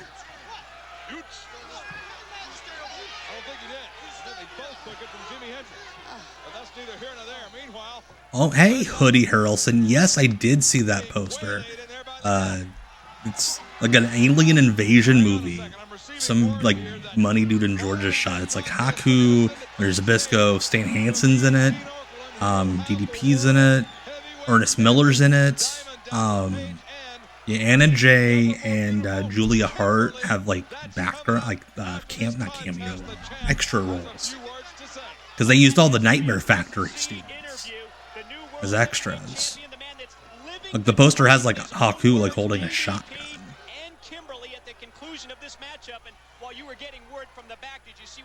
Like, I really want to see that movie. Great. And walking it dry. Right, Dream? The Cat stalking Chris Adams. Slowly back up to one knee, and the Cat really taking over here. The Unbreakable Bunch, that's right. That's the name of the movie, The Unbreakable Bunch. The trailer's on YouTube. It's very fun. It looks like a very funny B movie.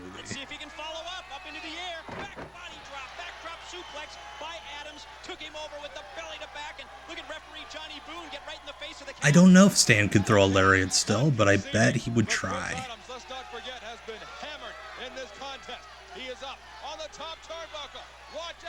Oh gosh, oh geez, what a ref bump for Saturday Night.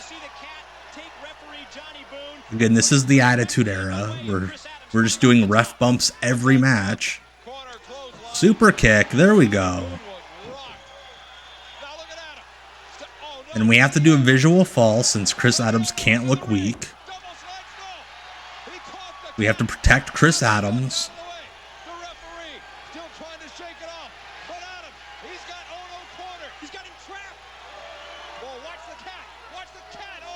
Pow. I think Bobby Blaze tried to do that kick earlier, but you know, he is not some type of karate. Chris Adams' thing in WCW, he did a feud over the course of like most of 1998 with Glacier, and then Perry Saturn was involved later over who was the super kick master. And like Glacier and Chris Adams traded some wins, and then Perry Saturn got involved, and because Perry Saturn contract was the biggest, he got pushed the most, and he beat them both up, and that's how the feud ended.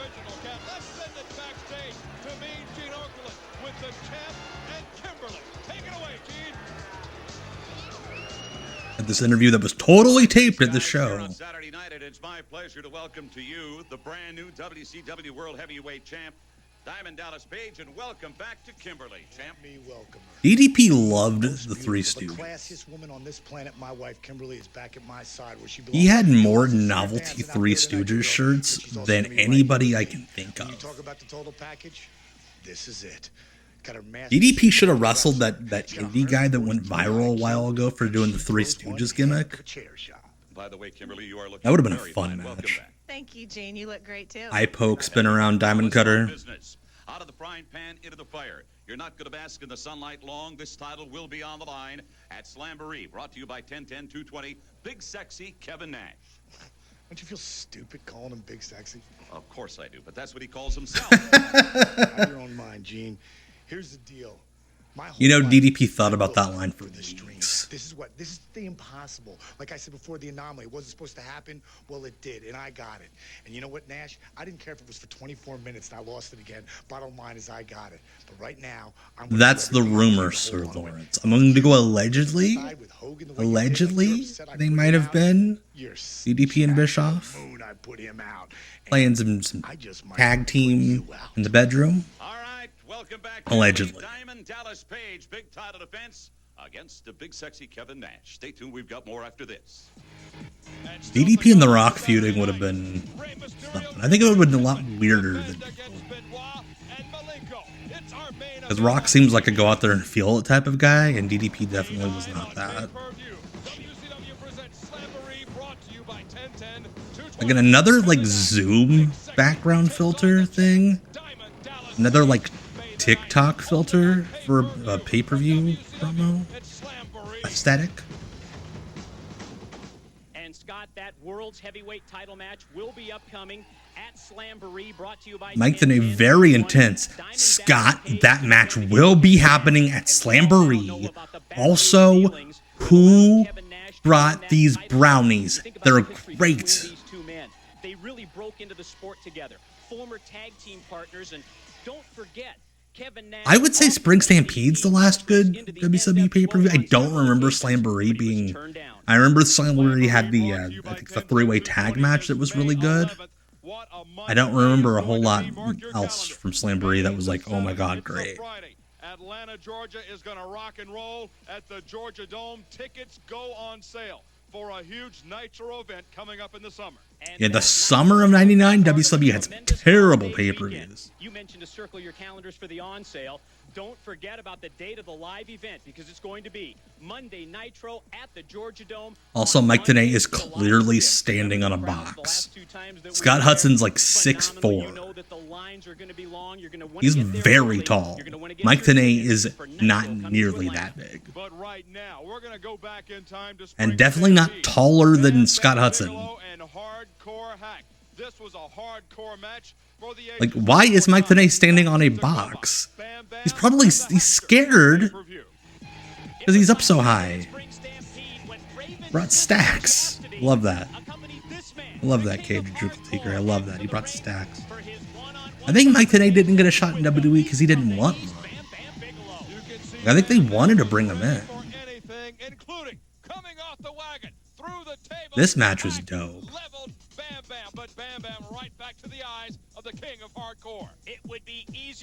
I love how they did like all these cool things in the match, but the one thing they want to highlight is the eye rake. Hack did work Saturday. There's, I forget, maybe Bull Payne he wrestled on Saturday night once. Because he shows up in like a Hawaiian shirt, not button. Just like blitzed. It's awesome. And it was Bam Bigelow in the end, scoring the win over Hack. Looked like that kid in the crowd was in the ring with him. He's introducing his new little boy manager.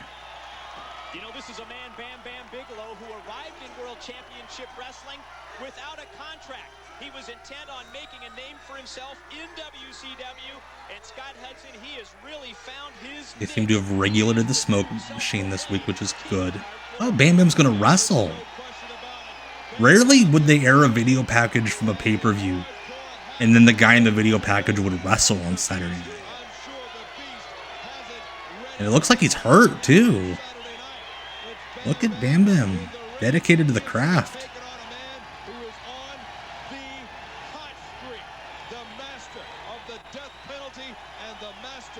Wow, Wrath and Bam Bam. This should be fun.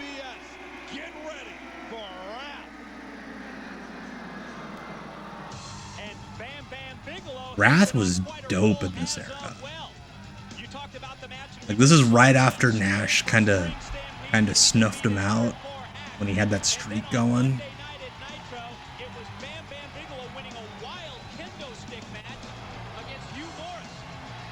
Like, I know what you mean, Sir Lawrence, but now I'm imagining like WCW doing a World's Strongest Man division, where, like, wrestlers are having to like lift cars and shit, and I really wish they would have done that. Road Wild 99 was a shit show. It was a shit show.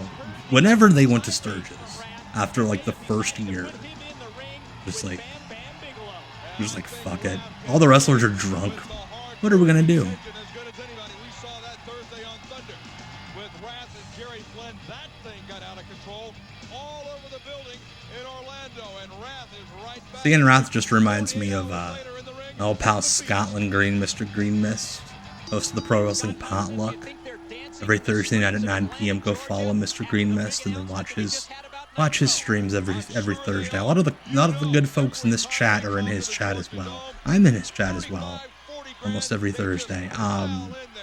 You got a cameo from Wrath, and it's like so long, and he's just like the most genuine, sweet man. Like, I think Scotland like asked him to read something, and he's like, "I'm so sorry, this is coming to you late," and then he just like gives like a 3-minute long story about why it's late, and then just starts talking about his career, and then he reads the thing, and then he's like, "I'm so sorry. You're one of my biggest fans." It's such a good cameo.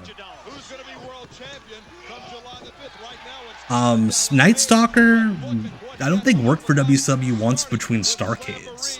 Like, he worked Starcade 90 in that really short tag match with the Motor City. No, he was supposed to be in the Motor City Madman match. I even did a video about this. No, it was Big Cat. Either way, he was gone for like a year. He just randomly pops back up in the 91 Lethal Lottery. This is Adam Bomb Triple Andre. Same dude, Brian Clark.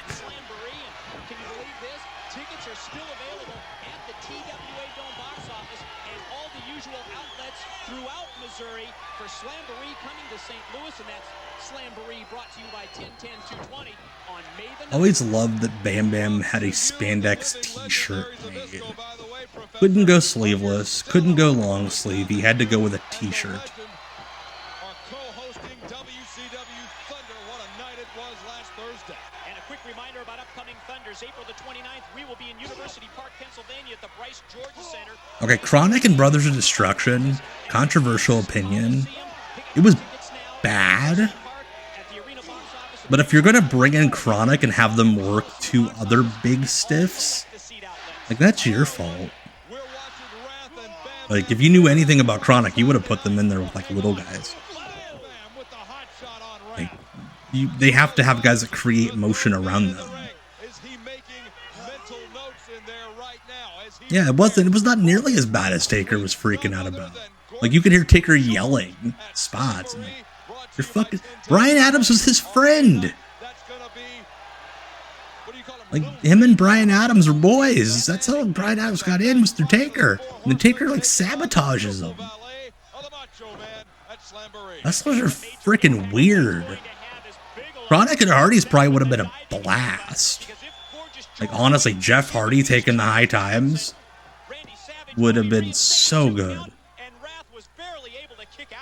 When you've got 350 plus of Bam Bam Bigelow laying across your shoulders, it's something entirely... Chronic and Kaientai was fun. I remember Kaientai got an offense on them, and it was kind of weird. Like, this shouldn't be happening. They should be throwing him around. Like, they did throw him around, but it was way more even of a tag match than it should have been. Maybe that's why Taker got pissed. He's like, fuck it, I can't do anything with these guys. They're selling for Taka. Big fan of Bam Bam spitting, like, in the air when he got elbowed.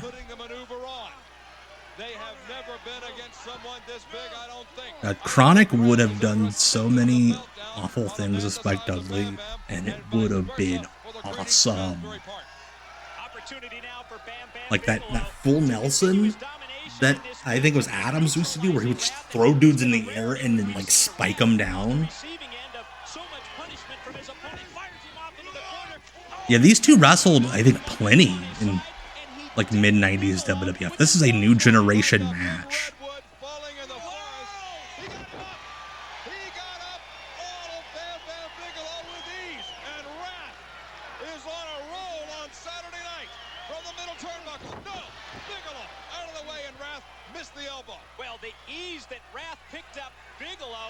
I remember when Brian Clark left the WWF in the mid-90s, his thing was, oh hey, there's Hack.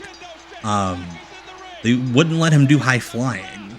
He really wanted to do high flying, but they wouldn't let him because he's a big guy. And then he didn't really do high flying anywhere. Like, that was in the Observer at the time.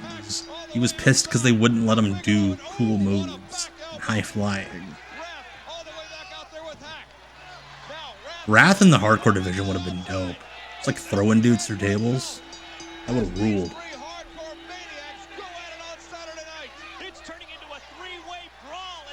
But also, Brian Clark versus the Sandman is a very funny match that I wish would have happened. I don't think they ever wrestled.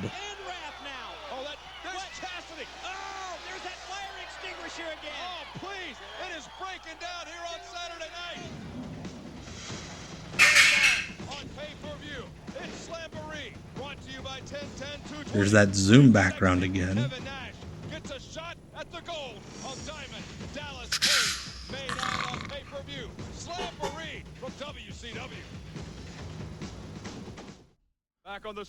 I'm assuming she couldn't lift it, maybe? Some of those fire extinguishers are heavy. There's Mike Tenay back on his giant box. On his podium. This is funnier knowing that Scott Hudson would drive from his job with the FBI over to the TV studio to record these on Friday nights. So, like, I'm imagining Scott Hudson working for the FBI wearing his WCW shirt. Of the Four Corners match at Spring Stampede when he became involved as the referee. You name them. Hollywood Hogan, Ric Flair, Diamond Dallas Page, and the returning Sting. I thought I was supposed to name them. He said, you name them. As the world heavyweight champion, Flair came in wearing the gold. Would he emerge with the Yeah, gold? Scott Hudson had a weird life in the late 90s. Pay-per-view at Spring Stampede. Four-way dance for the world title. And Mike Tenay just staring at the camera. The world's heavyweight championship was on the line. The special referee was the God, Man Randy Savage, and it was a Macho in this era, so silly. I'm jealous, Space Ghost. That I loved Wildside. Wildside was the best.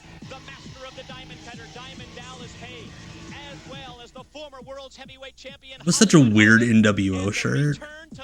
Like, I know it's supposed to be like kind of like light with like the red is like the reflective, but it just kind of looked like kabuki-ish, like a kabuki paint. At Spring Stampede for the world heavyweight championship. It didn't matter who pinned who. Whoever got the pin got the gold. And Sting appeared to be on the verge of Yeah. Scott Hudson was one of the guys in the crowd responsible for the Tex Slazenger stuff. It was him, Stephen Prazak, John Horton, their little clique of like smart fans, quote unquote, that would like go to the WCW taping and would like cheer for Tex Slazenger and drive them nuts. Scott Hudson actually wrote for a newsletter called the Shinonamaki Post around this time. That was like kind of like The Onion or like the National Lampoon for wrestling. Like, it was just all parody articles. It's really funny. DDP focused his attack on Sting. Off the top rope came Ric Flair, courtesy of a Sting suplex. Oh, I've seen pictures of the outside of the building, like just in the middle of nowhere. Dump of an old schoolhouse, the Wildside Arena. Yeah. Super jealous.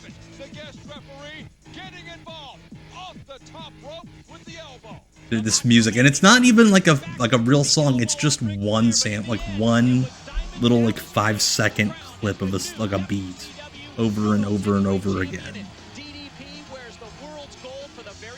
Hey, King Royal 79, welcome. Thank you so much. Have a seat, relax. We're about to watch some Chip Mitten. Thank you for the follow. Mr. World Class.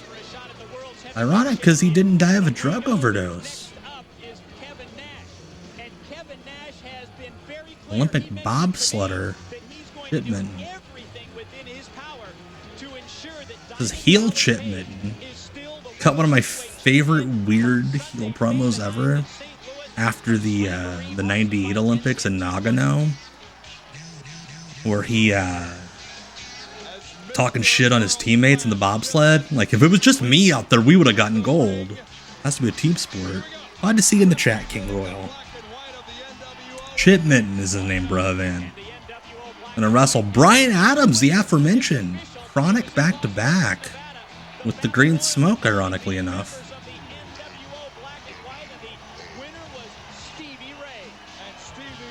The dying days of the NWO right here.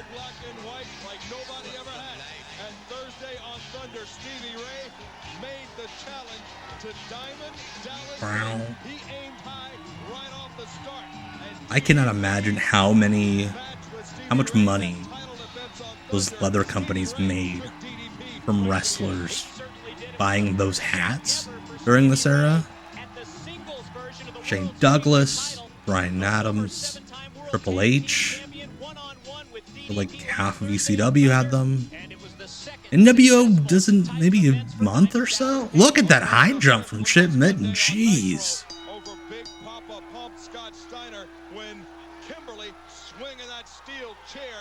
I've heard Kimberly swings. We were talking about that earlier. Allegedly. Yeah, and then NWO 2000 happens later on with good old Bret Hart and Jeff Jarrett. Yeah, the NWO starts less than a year into the Nitro run and then goes through the middle of 99 and then comes back at the end of 99. WCW never had a full year after Nitro started where the NWO didn't exist. Steiner is injured. Lex Luger, we all know, is injured. He's had the problem with the arm, and Scott Hall as well. Maybe there's something to those injuries when you try and put together Kevin Nash and his association with Ric Flair, and Kevin Nash working behind the scenes with Ric Flair to gain the shot at the world's heavyweight title. Seriously, his leapfrogs are ridiculous. Like, effortless. Like, yeah, he's an Olympic athlete. I understand that. He's one of the best athletes in the country, but it's bobsled. I don't normally associate bobsled with, like, amazing standing leaps.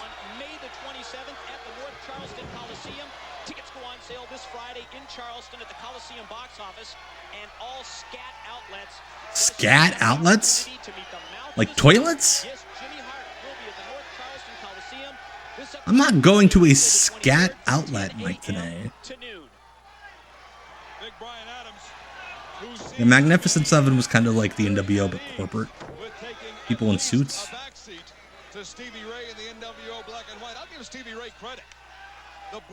I love how the way his tights are, it's for life NWO.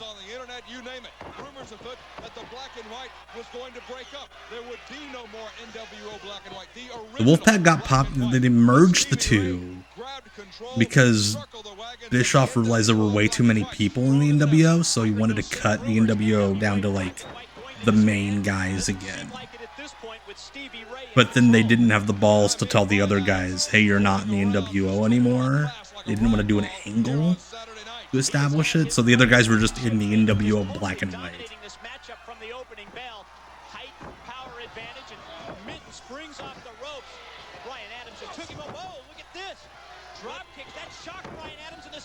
That did shock Brian Adams. Who expects a bobsledder to be drop kicking?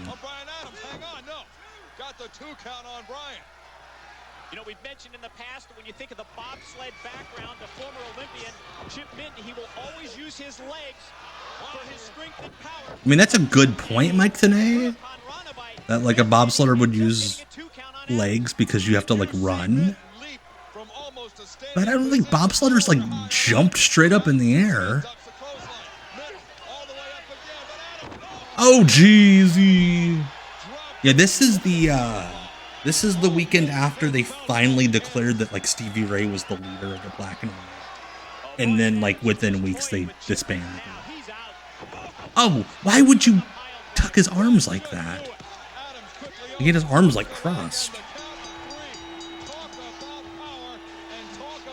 I'm surprised there was never like an official NWO title. Like I know they would call, like when they would win the WCW titles, they call them the NWO titles. I'm surprised they didn't do an NWO title. Hey Vans, welcome. Time to watch an Olympic bobsledder be assaulted. The expo was fun. Last weekend, Squared Circle Expo. I only got to meet a lot of really cool folks. Some wrestlers. Next week, I'll be taking him to AEW Dynamite. He's excited for that. She is in WCW. She will wrestle at Slamboree. She is gorgeous, George. Closed captioning sponsored by CompuServe. Closed captioning at the Rave Club, the Rave Up. Just $9.95. Easier email. Just $9.95. CompuServe 2000, the value leader in internet access. Call today. Hey, Stephen J. Neptune, man. Man, that would have been so easy to blow off the 97 Starrcade ending. Sing Hogan. 1, 2, 3. That's it. Or tap out. That's it. Thank you, Vans. I'm sure Noli will have a blast. He has that. He has fun at wrestling.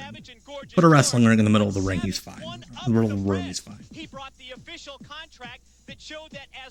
Yeah, I never had CompuServe.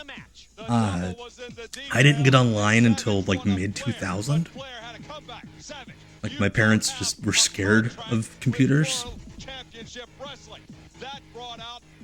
Randy Savage with the Kangol hat.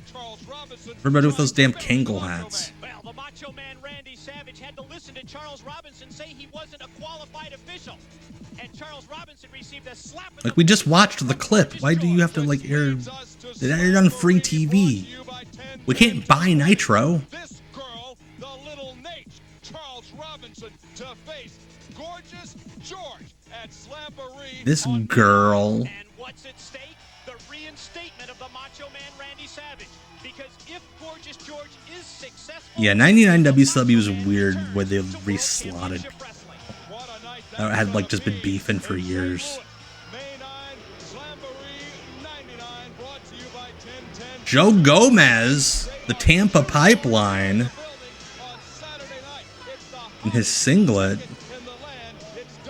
Really forgot he was around at this point.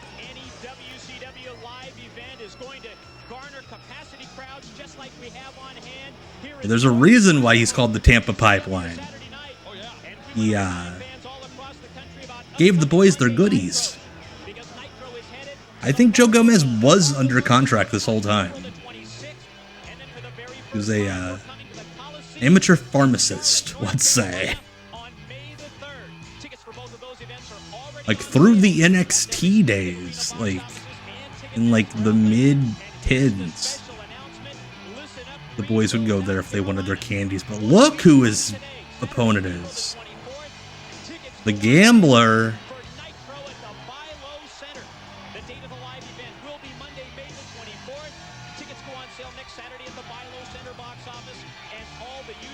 Has an ace up his sleeve. One of the all-time greats. Seriously. Speaking of the NWO.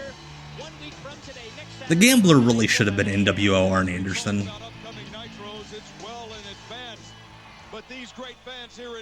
Gambler's still alive.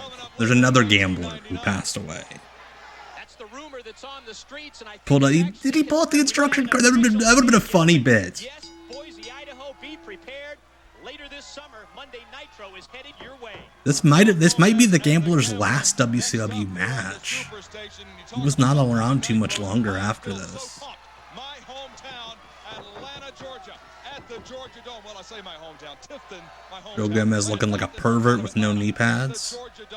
Holiday weekend, Monday. I kind of think the Gambler's the babyface here. And it's kind of working for me. They're going to be lined up around the block on May the 7th when tickets go on sale. Well, it has been fireworks the previous 2 times that World Championship Wrestling was at the Georgia Dome. I mean, it's WCW's maybe the heel, but yeah, it is the same Joe Gomez that Flair was roommates with. This is actually Joe Gomez's last WCW match. Makes sense. Yeah, Gambler's a really good wrestler. Like, I know people are like, aha, funny gimmick, but like, he was good.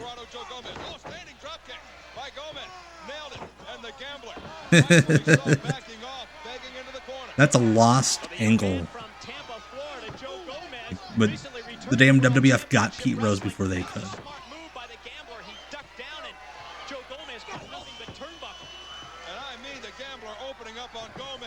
Gambler, I learned not too long ago. Look at that Judas effect, teaching Chris Jericho everything he knows. In like '94, when they were at Disney for the worldwide tapings, they actually shot Gambler vignettes that never aired, where he was like a riverboat casino dude, and like they actually shot vignettes on Disney property. They never aired them. Maintaining some order here. The Gambler shoots Gomez across into the ropes. Joe Gomez looks like if Rhino just didn't eat for a month. Gomez float over. Can he hang on? He got it. Gomez wins it here on Saturday night. Yeah, I think Joe Gomez was supposed to be the heel there. They pressed the boo button on the soundboard.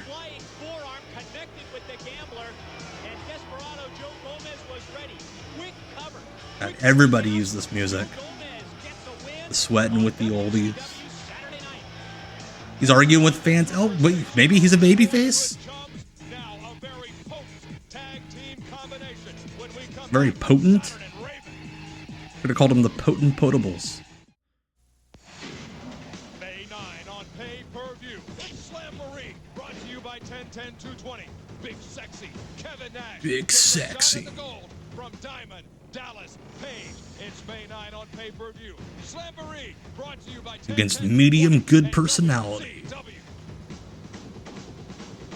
And Diamond Dallas Page and Kevin Nash certainly have an interesting history.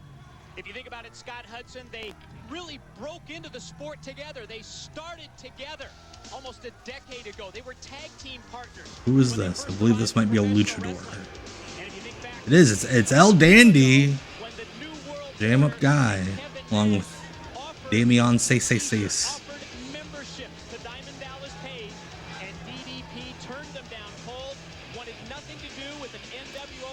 I'm sure because it's WCW, their opponents are like Vincent and Horace.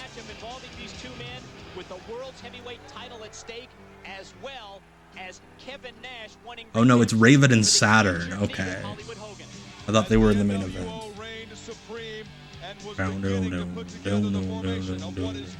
And nobody press F if you're doubting El Dandy. Don't do it. Don't doubt El Dandy. Don't press F.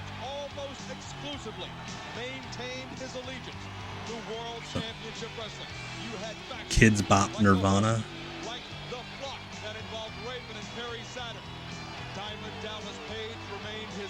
This is around the time they did that promo where Gene Okerlund's like, don't you guys hate each other? Raven's like, no, we went to summer camp together. Fought over this girl named Beulah. And Saturn goes, that's Tommy, you idiot.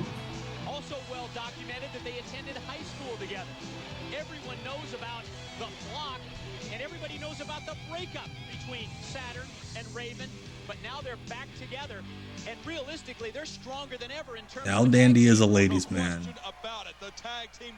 Yeah, Gambler was on Jericho's podcast last year, I want to say.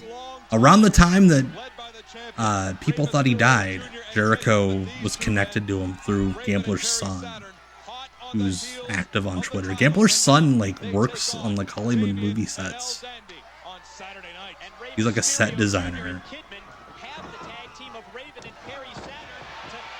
And he's worked on a few Marvel movies.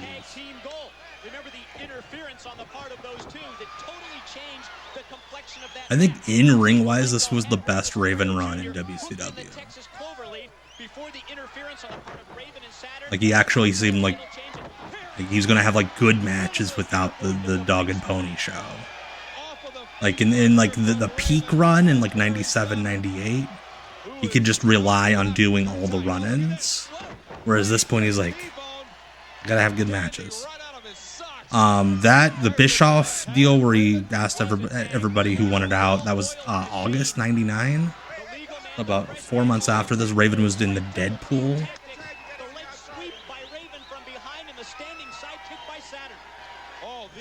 Yeah, this building's pretty packed. By the end of that year, though, like even in these small buildings, they couldn't get anybody to damn well show up for the Saturday Night tapings. Oh, jeez.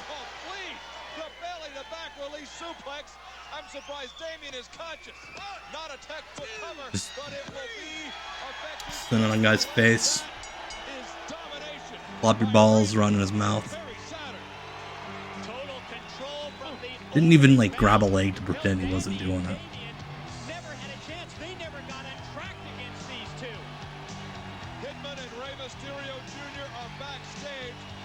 Yeah, it's funny, Raven's like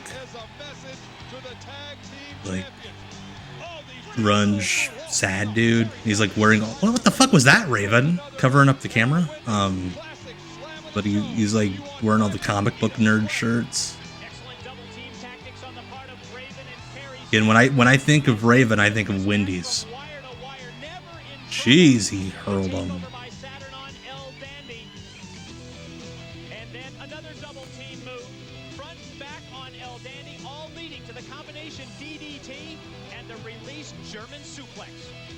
And still to come on Saturday night, the tag team champions are in the house. It's the Horsemen, Ray Jr. and Kidman.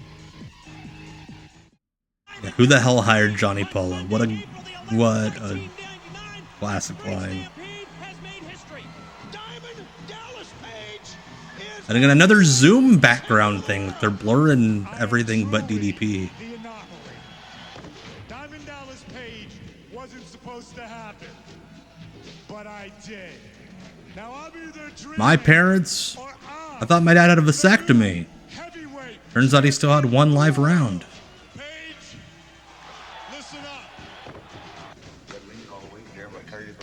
Raven has a Starman tattoo. That's dope. That's great. And this is Fubu era Hogan. That secured me a position that at the next pay-per-view in St. Louis, We have to show him powerbombing El Dandy multiple times. right now, I'm in control. I'm calling the shots. And you want to know why? Because I'm the new heavyweight champion of the world. And let me tell you something, boy. You're going to pay the price. At WCW Slamboree, sponsored by 10-10-220. Dish Network subscribers call 1. See, we're gonna at least tell the Dish people how to make the call. We're not just gonna put up a graphic on the screen that says use your remote. Oh, they're gonna use your remote. Everybody else. Promotional consideration paid for by the following. Yeah, Flair's president, but Roddy Piper's vice president, but also president. When Flair's in like the loony bin. Take a bite of Or yeah. Philly steak and cheese. Discover tender beef, grilled onions, real cheddar, and a crispy, flaky croissant crust. Croissant pockets. That's not pressure. This is pressure. That's funny, Commodore Amigo. Love, hate, forget. That would have been a fun catchphrase for DDP. I mean, he said it, but just those 3 words, love, hate, forget. They were $30, I think the pay-per-views were at this point. And I don't think the pay-per-views really got jacked up price-wise till after WCW died. Slimpy founder Tony Kanza, a man who loves his... Tony Kanza? It's a beautiful thing. Looks a bit old to be TK. And I hear that music and chills Oh, I thought we were going to have a tag match. More Ming. Or Barbarian. It just reminds me of Ming and how much fear he puts into me, Mike, and the Barbarian a close second. Jimmy Hart's like, no, buddy, ring that way. That way. Ming, yeah, Barbarian gets the laser show.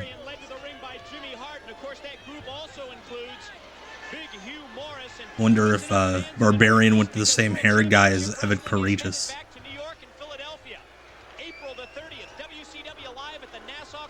Always remember there was a Saturday Night promo around this time where Mean Gene talking to the Barbarian, and Barbarian's talking about Jimmy Hart. He kept calling him Jim. Oh, we're getting Jerry Flynn and the Barbarian. Hopefully they beat the shit out of each other like they did in that tag match. I'm a big fan of Jerry Flynn.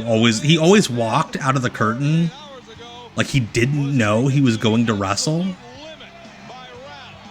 Like those first, if you ever watch any Jerry Flynn entrance, those first 4 or 5 steps up the curtain, he seems confused. Like, what are these people doing here? Why is there a ring? Oh. Oh yeah. Think about the history involving these two men and the tag team matches that we've had recently here on WCW Saturday Night involving Jerry Flynn and his partner Ming against the Barbarian. What a Jerry Flynn surprise party.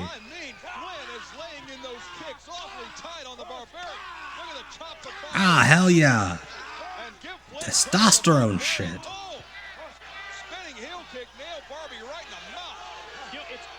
Okay, I know people called the Barbarian Barbie as like a slang name behind the scenes. You don't call him Barbie on TV.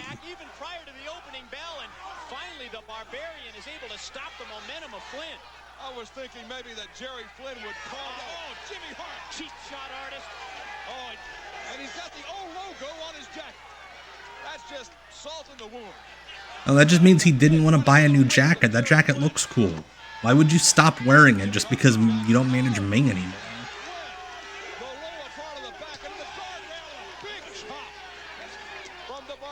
Brenticus Maximus, thank you for the Prime sub. Oh yeah, brought to you by 1010-220. Thank you so much. Again, I reiterate, I never beg for subs, but I put them in a syringe every sub and I inject it in my butt cheek.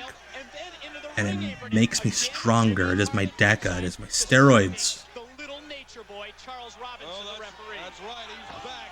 Charles Robinson, the third man in the ring. Oh, Lee, you just have no idea unless you're here. Blistering each other. Hell yeah. Those chops are just echoing through the dudes will see that and be like, hell yeah. Barbarian had some experience with the DECA. Takeover from the Barbarian. Barbarian gonna do like a weird lucha submission? No, he's just gonna kick him in the balls. Oh, nope. Headbutt. Right in the breadbasket. And again, Jimmy Hart at ringside distracting Charles Robinson, who did not see the illegal blow delivered by the Barbarian. Jerry Flynn's like, fuck you. I brought it up last week. I hate that MMA and its influence has killed the throat thrust in wrestling.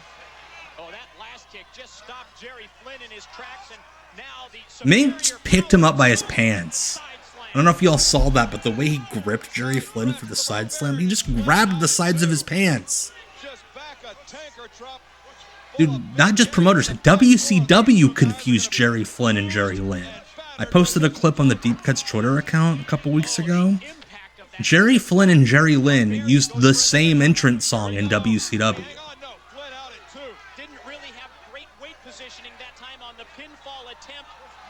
Hey Baku, yeah, dude, the throat thrust is the best. Well, it's been the last couple of weeks. Pow. Saturday night, we've seen the Barbarian and Hugh Morris take on Jerry Flynn and Ming. It's gotten out of control every time. Beating on each other. Jerry Flynn's like, they'll stay in the ring or near the ring when it's just one on oh, one, but the Barbarian, I mean, right into the hamstring. Hell yeah. Throat Thrust Appreciation Society. Yeah, they didn't just give Jerry Flynn Mr. JL's music.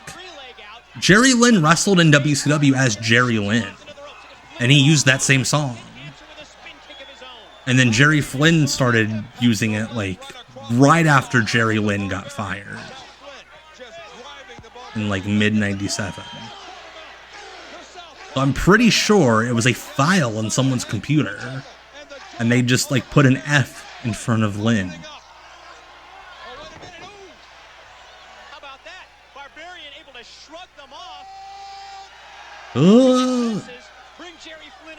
I thought Barbarian was the heel. Again, you can't tell. The Barbarian not afraid to fly. Jerry Flynn, front of the ring, no, out of the way. Ducked out of the headbutt. The Barbarian hit hard. Oh, the cross-arm breaker. Oh, cross-arm breaker. Good old arm bar. Barbarian knows the defense. You grasp the fingers together.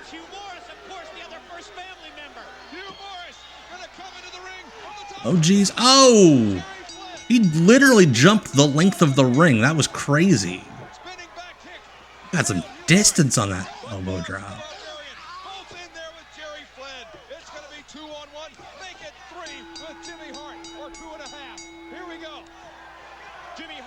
Did he say he's not afraid to fuck Jerry Flynn?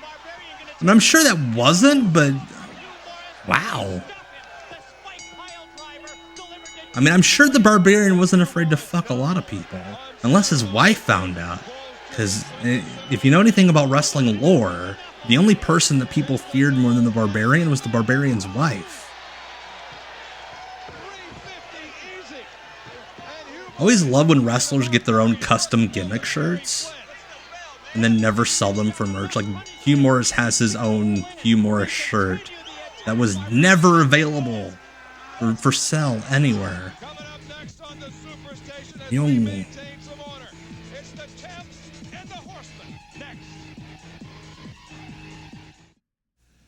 we are back on TBS with another big edition of WCW Saturday Night. Attention hotline fans. Remember the old line, you'll never work in this town again? Yes, you'll never work in this town again. Well, that's the case. Did Gene like forget the line? Wrestling organization. They pink slipped a considerable number of their professional wrestlers. Plus, there's movement in World Championship Wrestling. What's that? A wrestling company fired people? Oh no! Plus, the Macho Man, Randy Savage, and his new arm piece, Gorgeous George. Is she dynamite? Hollywood Hulk Hogan and possible surgery. It's not even a story. He's just like, hey, Randy Savage's new girlfriend's hot. Plus, we've got news from throughout the wrestling world, and it all like, happens tonight. That's not a hotline story. It's like, pick up the phone right now, folks, at 1-900-909-9900. Randy's lady? It's a babe. Kids, get your parents' permission, but call the hotline right now. To my colleague, again, that's ugly graphic. Thank you so much, Mean Gene Okerlund. What a night it was on WCW. Yeah, you call the hotline and Mean Gene just mumbling. Gorgeous George, fuck. Then you hear like skin rubbing. Last Monday at Nitro, it was the two arch rivals squaring off.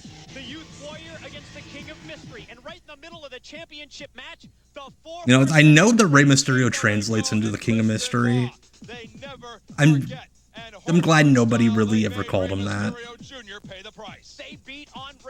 This beat is so overwhelming on this clip. And everyone was wondering, where was his tag team partner, Kidman? Oh, Gene absolutely would be. Gene's YouTube channel would be huge. He'd post a video essay and the title would be like, Vince McMahon killed many men? Question mark. And Gene going, it'd be like a 48-minute video. And then at the end it'd be like, yeah, Vince killed many men in a steak eating contest once. Destroyed them.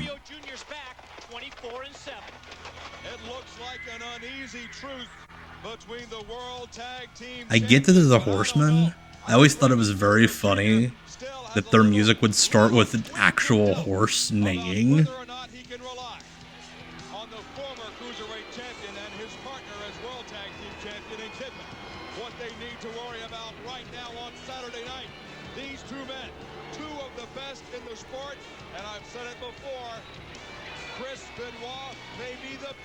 And somebody's severed arm along with the floor. Here come the former tag champs to the ring in the role as challengers here tonight on WCW Saturday. Ooh, we have a tag team title match.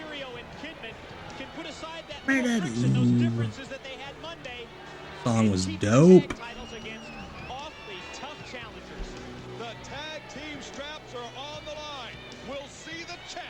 It was like a Dan Schneider show, but about hands with all the severed, all the close ups on people's floors. WCW Saturday Night is brought to you by Baby Ruth.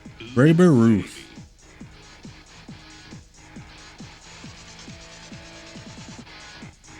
Another candy bar I will never touch.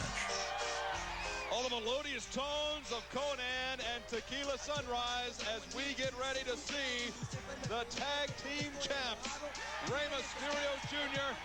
and Kidman. So I think at this point, Konnan and Ray were like, they weren't teaming on TV, but they were friends and they just happened to come out to the same song. Like they had been teaming, and then they didn't split them, but Ray just starts teaming with Kidman. But they used the same song. And Ray's wearing his merch. The champs have something planned here for the Horsemen. They're putting together a plan. Here we go. We're going to start early on Saturday night. The Horsemen. And we're starting pretty damn late. It's like 11:10. Tied up on one side. Malenko and Mysterio. Double cross. Double drop kick from the champs. What a comeback by Mysterio and Kidman. Yes, Ray is a very cute boy. Took out Malenko and ditto for Kidman on Benoit. The slingshot plancha from Kidman on Benoit. Kidman with his Wrangler jeans. They were not the filthy animals by this point. They would be the filthy animals like towards the end of the year. But no, at this point they were just kind of dudes hanging out. He loves to maintain control of the German suplex, and he repeats it 3 times. The rolling Germans by Benoit, and look at That's uncomfortable. Just a little psychological game being played. That didn't feel good. Chris Benoit in the face of Rey Mysterio Jr. and Jr. almost has had enough. Credit to the referee, Randy. Oh, small package. 2 count on Benoit. Ooh! Drops the vicious elbow into the chest of Kidman. What makes it a vicious elbow? Because you knew what was going to happen later in life, Scott? Hey, Victor. Thank you so much for following. Appreciate it. Thank you so much. Time for the main event.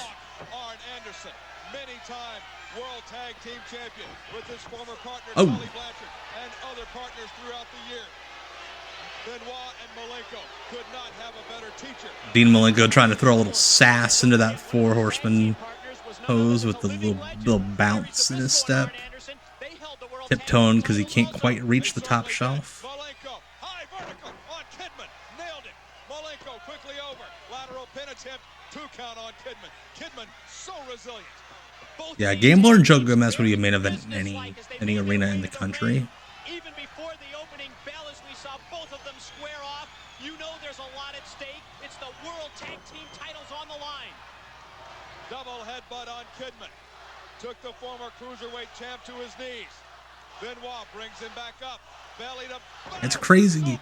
Like, Malenko and Kidman are still working in wrestling. Ray is still wrestling. And not just wrestling, he's having better matches now than he was at this point in WCW. I'm not going to say like 96, 97 Ray, but like 99 Ray, yeah. Ray today is better than 99 Ray. What the fuck did he say that they had to bleep it? He made the ultimate sacrifice last Sunday at Spring Stampede when he went for the diving headbutt off the top rope. I'm gonna shoot Tony a tweet. Hey, instead of that CM Punk thing, bring Joe Gomez in. That's crazy. I'm sure there's a bit of exaggeration there, but I would not be surprised. It's not far off. Ray has sold so many damn masks. Ray also spins a lot of money. Like, that dude loves his Gucci. Well, I'm telling you, it was a legitimate nerve injury to Arn Anderson that took As opposed to a worked one, Scott? There are worked injuries in wrestling, Scott Hudson? Arn Anderson will get involved physically as much as he can, as often as he can. Malenko shoots Kidman in. Backdrop. No. Sunset flip from Kidman. I think, I don't know if he's sold Gucci masks. I know he's worn Gucci masks before. Like, there was a WrestleMania, I'm pretty sure he wore, like, a Gucci-made mask. Like, it was intricate. Beautiful mask. Like, he's very into that brand. Oh, what the fuck was that, buddy? And Arn Anderson in the ring's like, yeah, you fucked that up. For Kidman to get Mysterio into this matchup, he must get Ray Jr. involved. Shoots Kidman hard into the turnbuckle. Okay, Louis Vuitton is what I'm thinking of. It wasn't Gucci, it was Louis Vuitton. Thank you, Baku. Yeah, he had Louis Vuitton gear. That was my bad. I know nothing about fashion. I'm wearing black shirts every week. Now both men putting the boots to Kidman. Tag was made to the Iceman. The man of 1,000 holes. Dean Malenko. The AEW thing where they're airing the Punk footage, listen. It ain't my business. I don't lose a dime if they air it. I'm just here for the chaos. I'm a messy, messy bitch. I'm all for it. Because again, I don't lose any money. It's very funny. And again, I lived through the Monday Night Wars. Bischoff would have aired that shit the next night. And would have put fucking Benny Hill music over it. They can sense a title change. They have been on Kidman. Kidman, quick reversal. Shifted his weight in midair. Fell on top of Benoit and only got the count. Excellent quick tag brings Malenko. Oh yeah, Vince did it. He did the click thing. What's the where they all came out after that cage match on the house show? They aired that footage on Raw. Like, oh yeah, Vince would have absolutely done it.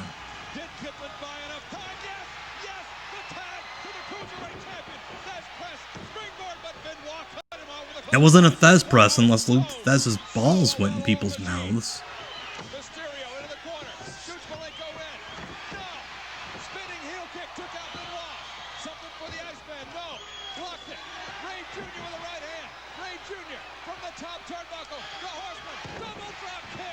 Yeah, Bischoff's working a gimmick. I don't think that dude's had a real opinion in years.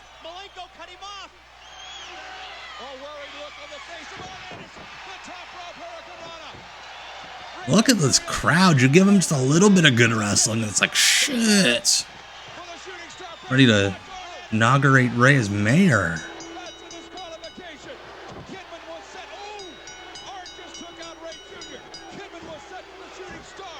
Arn coming in like he's Dean and Chris's dad.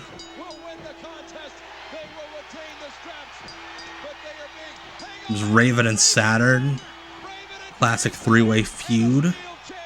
They had a lot of really good matches this set. It was the proto SmackDown 6.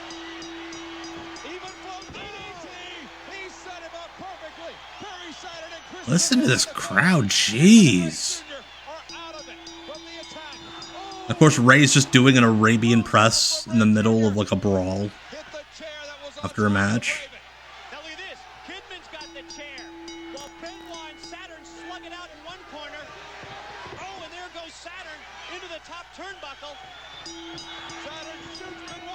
That was okay. That was smooth.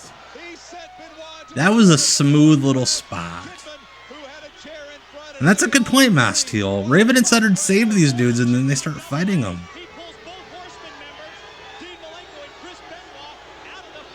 You had to shoot right into the light, you guys.